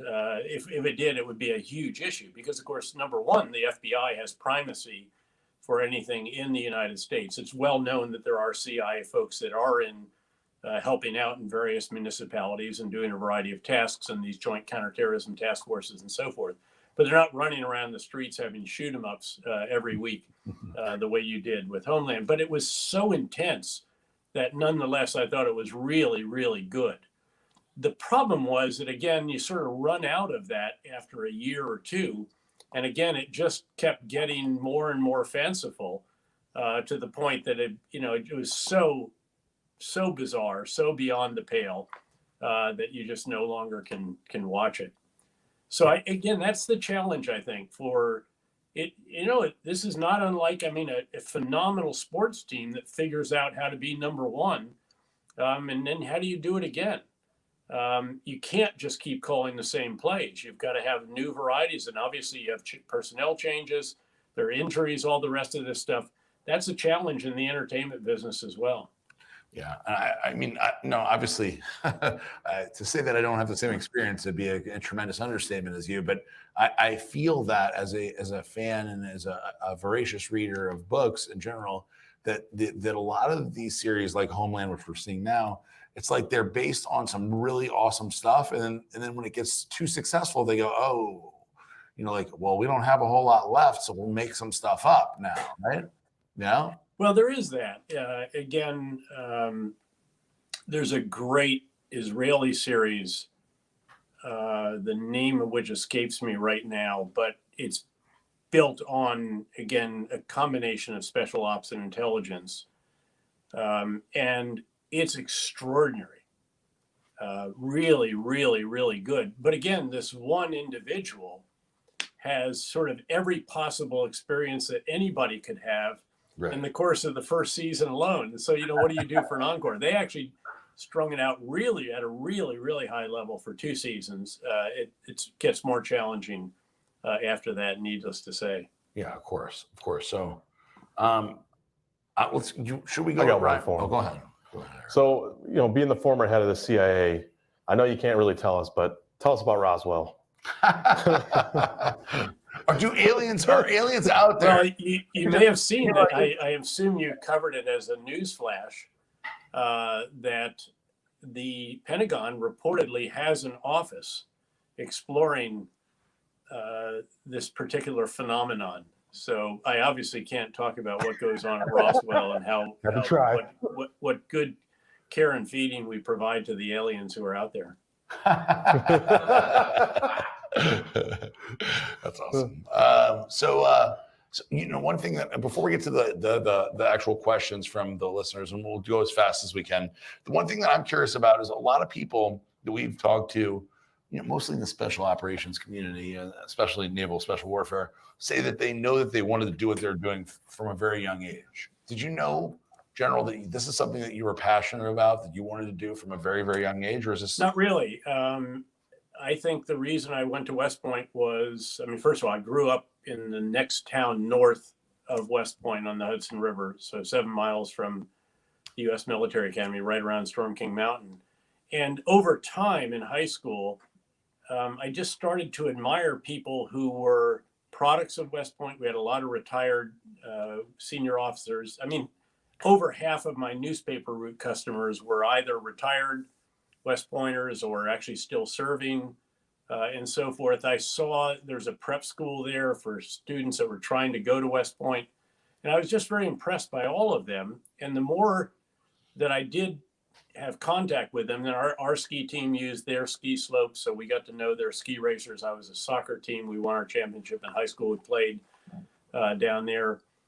The more contact I had, the more I admired them. And so, it's sort of counter because this was some of the most intense years of the Vietnam War. I started at West Point in the summer of 1970, but I think that's really why we do a lot in life. We want to be like Mike. And for me, Mike was the West Point and West Pointers, and I admired them and thought, I'd sort of like to be like them. And then, I still wasn't completely certain, even as a young officer, because a number of very impressive young officers. I was very fortunate to finish well up in my class, quite high in the class, the top 5% and so forth. And I was the number 2 person in the class who chose the infantry branch. And so I got to go to this single airborne battalion combat team in Vicenza, Italy. It was an extraordinary assignment, really awesome. And the year before, the 2 guys that went were the brigade commander of West Point, the top ranking cadet, and his deputy. And both of them decided to get out, actually, after their first assignment. And there were times when, you have to ask, gosh, if those 2 guys are getting it, and they were just extraordinary. They were both top 5%. They were the top leadership position, and they were lettermen as well, athletic lettermen, all of which I had done. I've been a cadet captain, not the top guy. And so you do wonder. But the more I did it, the more I enjoyed a combination of really physically demanding stuff, but a lot of very cerebral stuff. And then you start to go back and forth between, when you're eventually you do get tired of carrying a rucksack and, sort of living in the rain and all this kind of stuff, the walk to daylight operations that we would do. And so, I went to grad school at Princeton and had 2 great years there. And, then you'll be back in an infantry unit, and then you're the executive officer for the chairman of the Joint Chiefs, or the aide to the chief of staff of the Army, or the speechwriter for the NATO commander, between these different. And so I've loved the mix of, again, really demanding physical stuff. Again, 101st Airborne Division Battalion Command, 82nd Airborne Division Brigade Command, 82nd Airborne Assistant Division Command, 101st Division Command.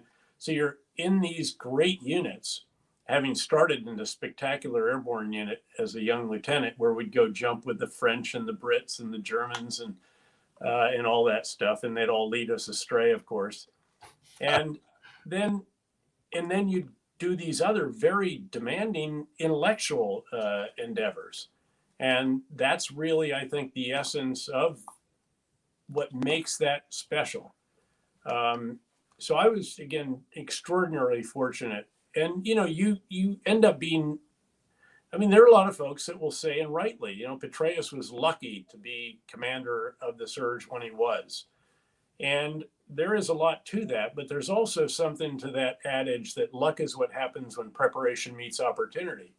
And I tried to prepare my entire life for what ultimately were these 4-star commands in Iraq and Afghanistan, Central Command, and the 2- and 3-star ones that preceded them. And, a lifetime of study, of, assignments elsewhere in Haiti and Bosnia and Central America and all over the place. And, of course, all the formal military schooling that you go through as well, plus this added very out of my intellectual comfort zone experience in graduate school and teaching international relations and economics as well at West Point. So it was really a wonderful and a true privilege to be able to do what I did for ultimately 38 and a half years in government overall. Yeah, that's, the things you've done and the places you've been have been unbelievable. And one of our very close friends, my very close friend, Tyler Merritt, who is a West Point graduate, who's also at the top of his class, who became a Night Stalker and then became a professor at West Point, says so many good things about West Point. And it's like, I think it's one of the reasons why he's been such a great entrepreneur and honestly, such a good friend and such a good person in general. He attributes a lot of that into West Point. He also talks a lot about, because fortunately for him, he had a path out, right? So he had created a company. Maybe he shouldn't have created it, but while he was in, he created this company, 9line, which is 9line Apparel. It's very popular. You can do that on your own time. You have to be very careful to, not be doing that during the workday. And I'm sure he was. And I'm sure he also got all the approval. Right. He was very careful. And when everything was okay, he's in great standing. But transitioning out from that to where he's at now, even for him, it was a little bit It's very, very tough. difficult. You And know, that's when you, because there's a lot of guys that we know very well who's extremely difficult, where it's like it is very, very challenging. You know, when you take off the uniform for the last time, and you actually showed at one point the retirement review, and that was literally the last time I wore the uniform while on active duty, went home and hung it up. And you've lost a mission that's larger than self. That's it. That's my final speech in uniform.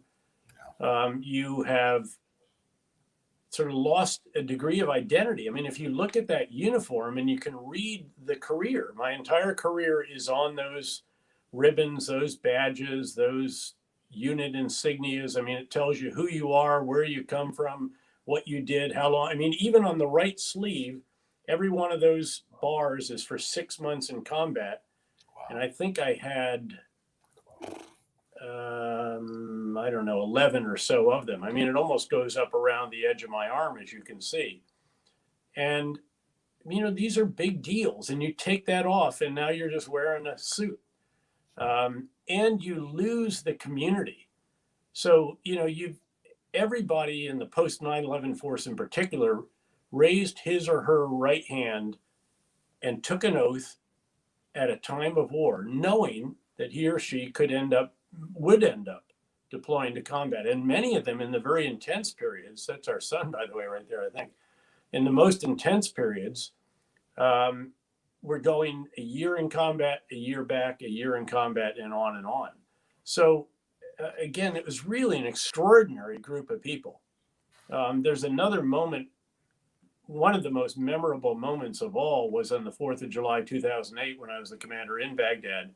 We're way into the second year of the surge. And we had the largest reenlistment ceremony, we believe, in history. And it was in a combat zone, 1,250 soldiers, sailors, airmen, and Marines in a big, huge dome. There was a picture on the front page of the New York Times, above the fold, actually. And I was the reenlistment officer, and I recited the oath, and then they would repeat it after me. And I was looking out at them and asking, what is this all about? We're in combat, and they are reenlisting. And by the way, the Army forces during that period served 15 months straight in Iraq. We had to extend their tours because we needed the additional combat power. And they're reenlisting for another tour, knowing that they're very likely going to be asked to come back and do another tour, either in Iraq, even though we were starting to draw down, or in Afghanistan, which was beginning to build up. And you wonder, and the only explanation is that, again, they feel privileged to be performing a mission that's larger than self and is really important to our country. Whether people believed in the policy or not, again, they actually love the soldiers that are doing what they volunteered to do.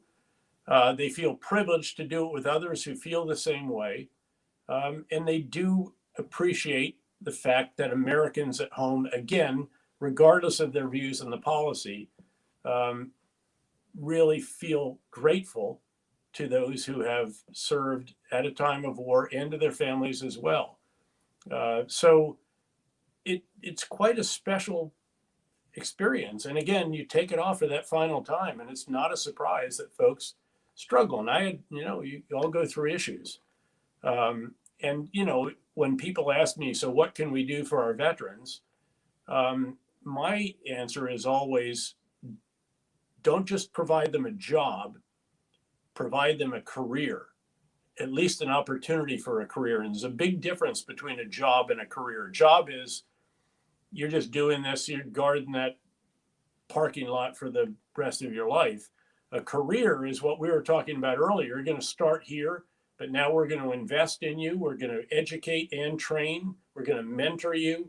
We're going to have affinity groups with other veterans. We're going to provide a path for progression for you, opportunities for promotion and advancement, encouragement, rewards, et cetera, et cetera. And that's what we should do for our veterans if we really do care about them. By the way, businesses have long since learned the wisdom of hiring veterans. KKR, where I'm privileged to be a partner, which owns about 100 companies around the world, we've hired, I think it's over 80,000 veterans and spouses, because we believe they all bring these unique experiences, unique skills, knowledge, and attributes. And businesses have long since, and it's why the veterans, former active duty members, have done such extraordinarily well.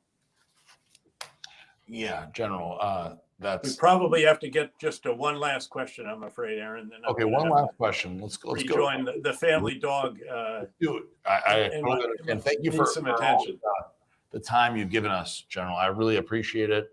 And let's go to one question from the listeners, and we'll call it a day. And we truly appreciate it. What does General Petraeus think of Edward Snowden and the Chinese surveillance state? So, General, so you mentioned in the beginning, obviously loyalty to state and secrecy. Edward Snowden, obviously somebody who did not respect that. Your opinion on him and the whole thing? Well, the question really is, how significant were the losses as a result of what he exposed? And the crown jewels are what are called sources and methods. Sources are individuals, ways of gathering information, techniques, and so forth. The methods, again, the real technical aspects. And of course, he was a contractor at the National Security Agency, at NSA, and he exposed extraordinary, incredibly sensitive sources and methods, and did enormous damage as a result of that. These techniques, the technical capabilities, he alerted enemies of our country that we had certain capabilities that caused them to change their means of communication, their means of command and control. I mean, again, you can list on and on and on the exposure of truly extraordinary capabilities, many of which were rendered useless as a result of this, and set us back very, very significantly in the fight against Islamist extremists, in efforts to collect intelligence in denied countries and hostile locations and all the rest of that. So it was really a catastrophic loss that was the result of what it was that he stole from the NSA and then exposed. So again, a really tragic event for NSA in particular, but for the intelligence effort writ large. And that's what, of course, a number of people have observed in recent weeks when it has come to discussions about his future. Yeah. But Aaron, let me tell you again, we went way farther than candidly I had intended to go. Yeah, I know. And it's been a pleasure to do it, though. It's always your time is valuable.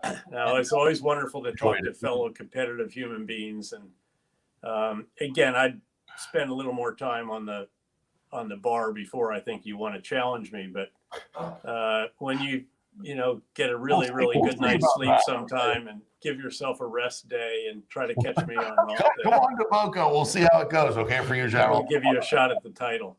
But, let me actually end with something that might be relevant really to the folks you were talking about earlier. And those are the folks that are sort of in the trenches, as we say. The folks that are doing really important tasks, but they're physically demanding. They can be repetitive.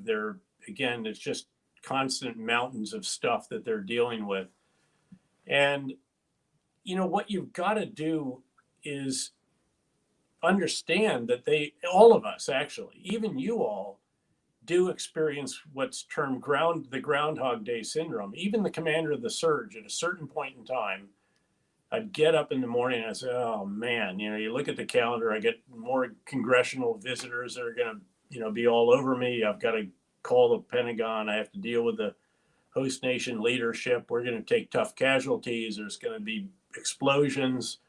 hopefully not civilian losses. But again, it just every day was very, very similar. And it was Groundhog Day. It was the same as the day we had and the same as the one after that. And when that happens, and it does to all of us, and I'm sure it has happened to you, even in your exalted position as the founders of a firm and the strategic leaders of it, what you have to do is pull yourself up to 30,000 feet and say, hey, you look down at yourself and you say, how extraordinarily fortunate am I? In your case, I am leading I read your bio, by the way. I mean, I read what you've been through and the adversity you dealt with early on. And I've dealt with all that, and we got all that in the rearview mirror. Built a company. I got a great partner, a great workforce. We have a mission. We think it's important. We think it really serves those who are part of it. We're giving them, energy, enthusiasm, all these. And we're doing it in the United States of America, which for all of our shortcomings that we've always had and always will, is still the place that I would want to be and always want to be. And so how fortunate, how incredibly lucky are we to be where we are in each of our individual circumstances. That goes for the folks out on the stock floor as well. And again, especially if you can provide them that path and that opportunity for advancement and invest in them and make them realize how much you care about their future and providing them opportunities that will allow them to grow and to develop and to increase what it is that they're able to do. So I think it's hugely important to understand this Groundhog Day syndrome. And after you've done that up at 30,000 feet, you're supposed to get back down to terra firma and pick up the rucksack again and pick up the pace and move out smartly. Thank you so much. With that, I better let you go. I appreciate you so much. Thank you so much for being on the show. We really appreciate you. I'd love to have you back on in the future at some point. And thank you for giving us so much time. My pleasure. Great to be with you guys. Thank you so much. One more than you, big guy. It's competitive. You gotta love it. Listen, he comes here and we'll see what happens. I'm not so sure, he's advanced in age and I'll lose weight just for that. And I don't know. No, I'll just do carb cycle or keto, whatever I got to do. I'm not losing to him. No way. No drop way. 100 pounds. I feel like he would also feel the same way. He's gonna diet and train for that. If he were to come here with all that, and I'll definitely talk some shit and see what happens when he comes. I have a feeling he would die trying to beat you. He may.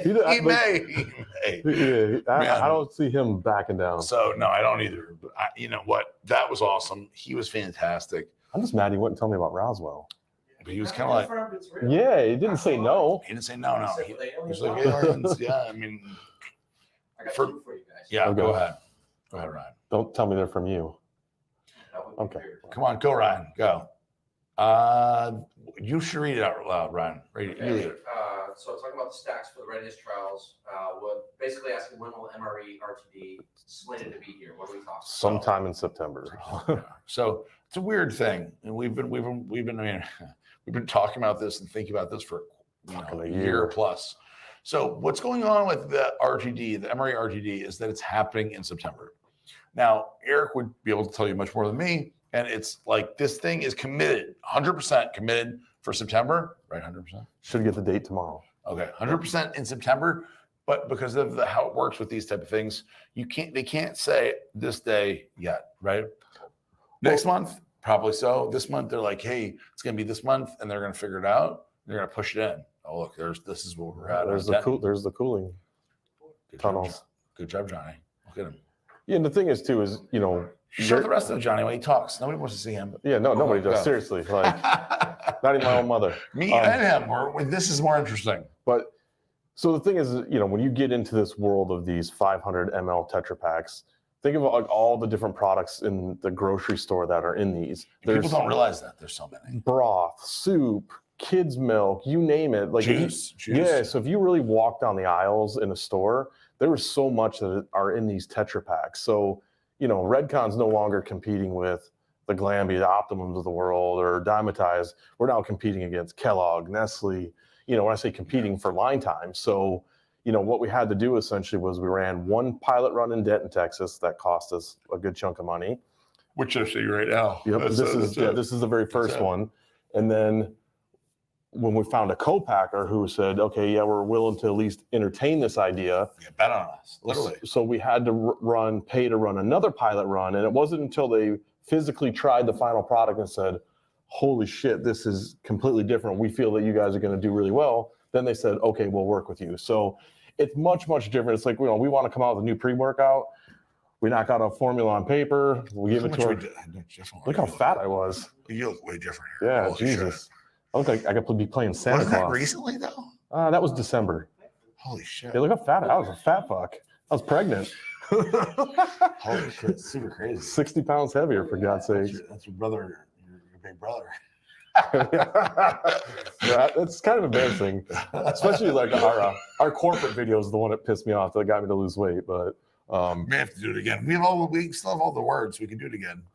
Well, shit, 60 pounds lighter. But so anyways, with the RTD, it's, you know, it's one of those things where now Morgan Foods is actually betting on us as a company, and they're like, holy shit, you guys are good, and the drinks are great, right? So those guys tried the first run. Those guys tried. You're adjusting my shirt all up. Those guys tried the actual Emery RTD, and they're like, what the fuck? Like, this is going to be a big deal. Yep. We need to like focus on this stuff and say like, whoa, this is the next thing for this category. I don't know, we'll beat Sunny Delight or whatever, but we're going to be right there. I mean, we're going to be with those type of big companies now. And people out there haven't tried it yet, so they don't know. But you've seen the design, you've seen what we're about, you've seen the differentiating factor and the fact that it's not whey, but you haven't got to taste it yet. Once people do, it's off to the races. Oh, thanks, Johnny. That's them, sort of. Kind of. There's a little, it's not exactly. It's an old video. But, fat videos. We're taking a walk down memory lane. Johnny, you got any fat Eric videos or anything? Yeah, I mean, there's got to be, man. There's got to be one where my guts hanging out the side, or like my left handles are big enough to grab. But like, you know, that's the thing is, you know, the co-packer had this more or less say, hey, I'm willing to give up a sure bet on line time with a Nestle to give it to these guys. Yeah, it's a big deal. And so now that they've tried it, they're excited. That gives you an idea of like where we're at with this thing. So for people that are going like, well, I don't know if it's going to be good. How's it going to be? What's going to happen, right? We're trying it here. That's the Denton, Texas trial. That's the first We're trying it. So for those guys, who are not those guys, the Denton, Texas, that's the Tetra Pak facility. But the guys we were actually running with, they had to know that it's going to be a surefire bet. They have to try it. They have to say, wow. Yep. So this thing is going to be a success. Otherwise, they would give the line time to somebody else, which I don't blame them, because they have finite line time and they have to give it to who's ever the best, because that way they won't be they won't have a loser on their hands that won't make line time again, that won't be interested again. So for us, not only do we have line time this month right now, we also have line time next month for exact same amount of time. Doesn't matter. They're like, oh shit, if they believe, I mean, that's got to be a big thing where they go, oh shit, we're not only going to give you line time for this month, we're going to do the same thing next month, which just means that they're going to sell out of 28,000 cases plus, which I think will sell out way earlier. I know. I'm not trying to be cocky here. No, but I'm just saying, we're gonna fucking smash this. There we go. We're gonna take all the money from all these fuckers. Buy Premier Protein, buy Librata, buy them all. They're all gonna be like, well, you may as well cash out your chips now and leave, because it ain't gonna be there in a year. In a year, it's all gonna be gone. So bye-bye, side of sport, kiss it all, goodbye. Sorry, Mike. Yeah, no, well, he's gone. He's gone anyways, yeah. I'm just saying, I'm trying to be the cocky guy who says those things, but I mean, it's the truth. So, segue and being cocky, can we kill G Fuel with the next question? Oh, okay. The last one. Board games are going to be released this weekend? No, not this weekend. Do you want to explain, or? So, I mean, it's a long process. Yeah. It's not like I would love it for me this weekend, but what's going on right now is we're manufacturing the product now, and the product will be ready in a few weeks or so. And so we're debating, and that was the post I made today. Look at Johnny. Johnny, you're ready. Kai. There's Kai. This is so cool. Kai was super excited. Texted me, emailed me, DM'd me, everything else. He wants to try it. I didn't even know Kai plays video games at all. Apparently he does, and he's very excited.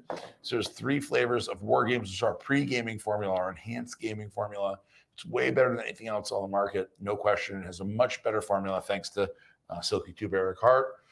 People are not literally everybody who mentioned the formula is that, well, that's way better than every other formula out there, which is a no question thing. We couldn't come out with a formula that isn't better than G Fuel or any of the other gaming formulas out there, and we certainly did. And people are very excited. And Ryan said, show Ryan. Show Ryan. Quickly. None of this.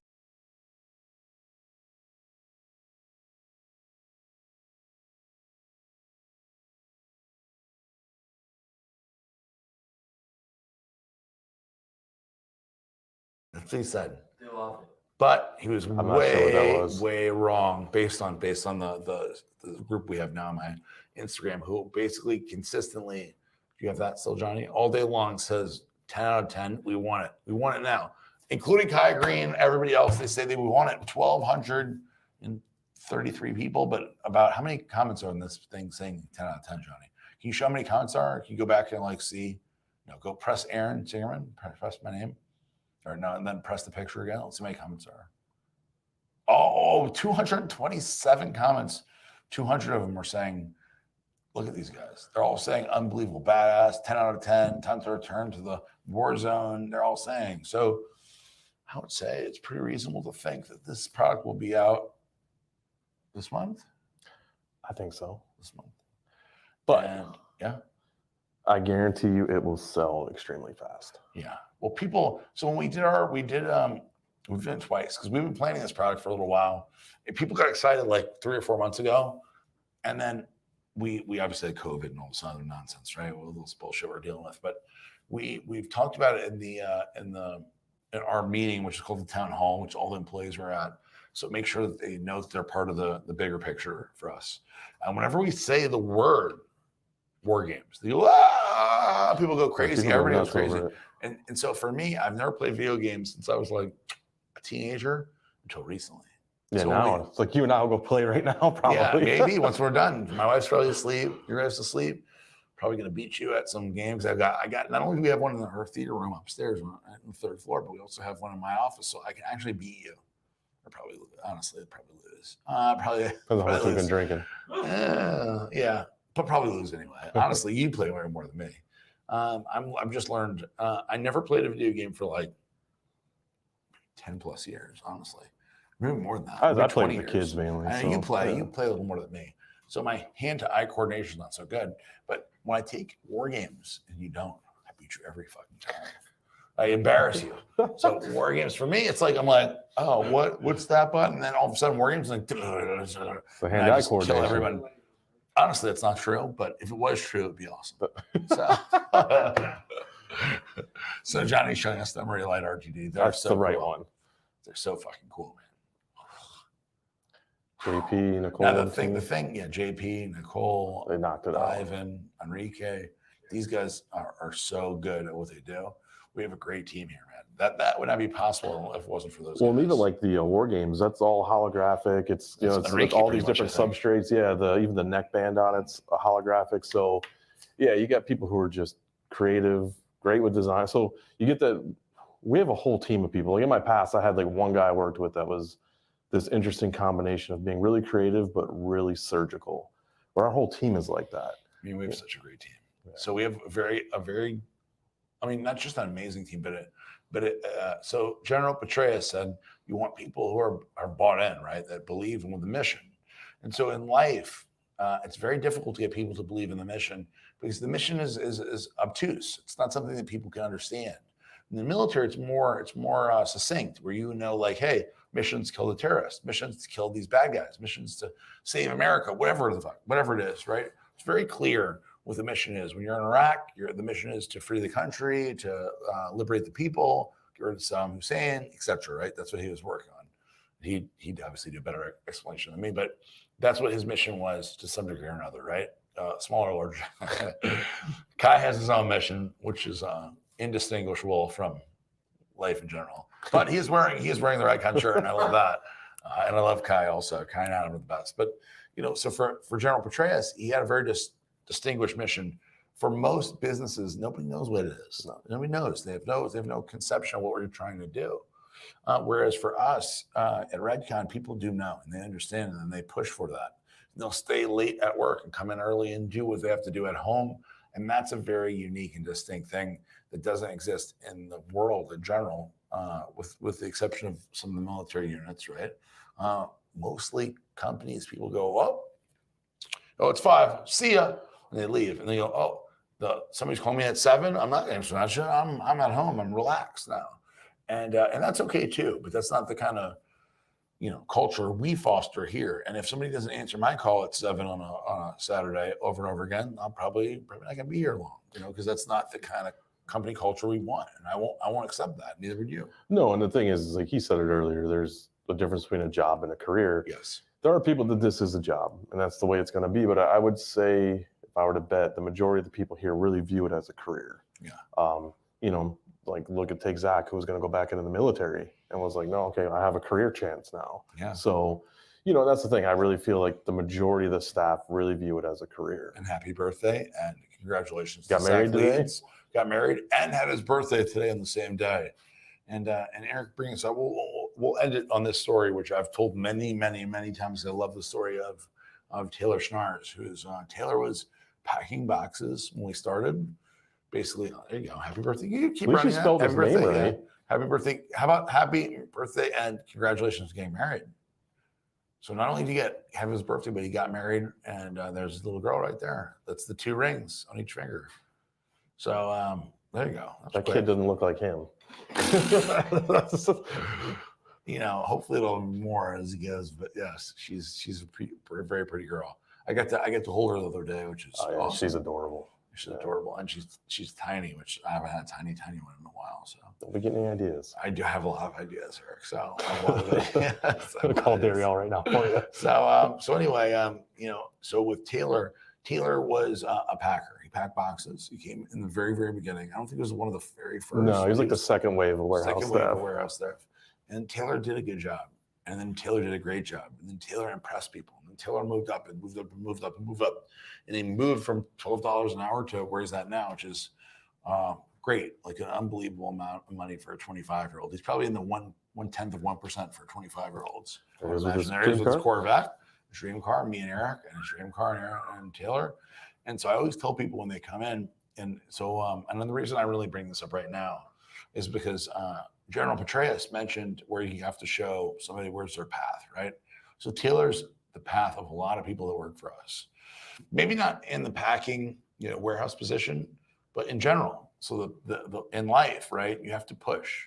You have to be better than other people that are around you. You have to go further than you would want to do, or they would want to do, especially they would want to do, other people around you, to achieve. And so for me, growing up, I did the littlest possible thing. I did the least.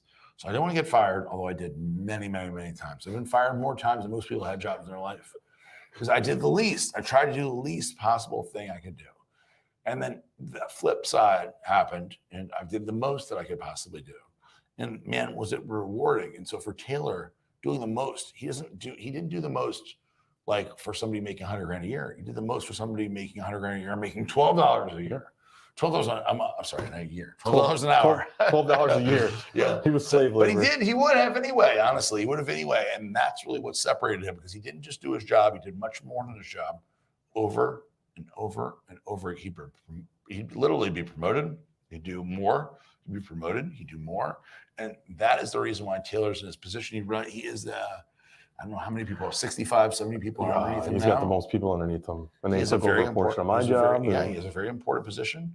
He does very important stuff for the business. And one day Taylor will be making, I honestly believe Taylor will be making 7 figures one day. I don't know when that day will be, whether it'll be 5 years, 2 years, 3 years, or a decade. But Taylor at 30-something years old will be making $1 million a year, guaranteed. And that's because Taylor works his ass off. At 25, he's going to be somewhere very different at 35 or 45. And I truly believe that. It's not because he's super smart, although he is super smart. And not because he's, no, he is. Like, I'm not being insulting. He is smart, very, very smart. But it's not because of that. It's because wherever he is satisfied with, or most people be satisfied with, he's pushing further and going harder than other people would. And that is truly what it comes down to, because I'm not way smarter than, I'm not 99.99% smarter. I'm maybe smarter than a lot of people, but I'm not smarter than everybody. There's plenty of people I personally know quite a few people way smarter than me, and I've exceeded them in terms of success because I've worked harder. And that's really truly what it's really about. You can't be a moron and be, where Taylor's going to get, but you can be somebody who's reasonably smart or has the ability to be reasonably smart and outwork people. And that's what General Petraeus was saying, is saying that, look, if you value the team over yourself and you push extremely hard, you will be rewarded. And it worked for the men that work for General Petraeus, and it's also working for the people that are good. I think Snoop Dogg said it best. If it's hamburgers that you're flipping, be the best damn hamburger flipper Hell there is. yeah. And that's the attitude I always had in life. If I had a shitty job, I wanted to out hustle everyone, because if I was bad at a shitty job, I'm just bad in life. So, and again, I agree. Like, there's a lot of Taylors in the world, and I think it's just giving them an opportunity to foster that. 100%. I agree with that totally. And also, on the flip side of that, I'd work a hamburger job and I'd be like the worst that didn't get fired. But the most important thing of that is that the potential was always there, right?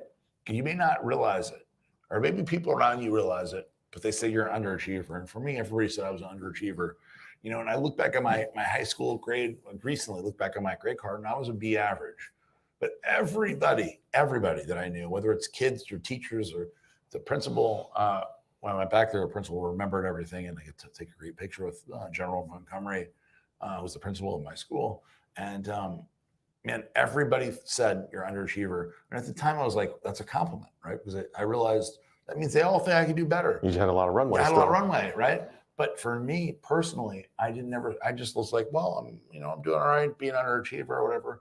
But ultimately, when I flipped the switch and became an actual achiever or even overachiever, that's when life changed. But ultimately, from the moment that I was considered an underachiever from the very beginning, when I went to school, I always had that same ability. I just couldn't I couldn't do that. I couldn't flip the switch.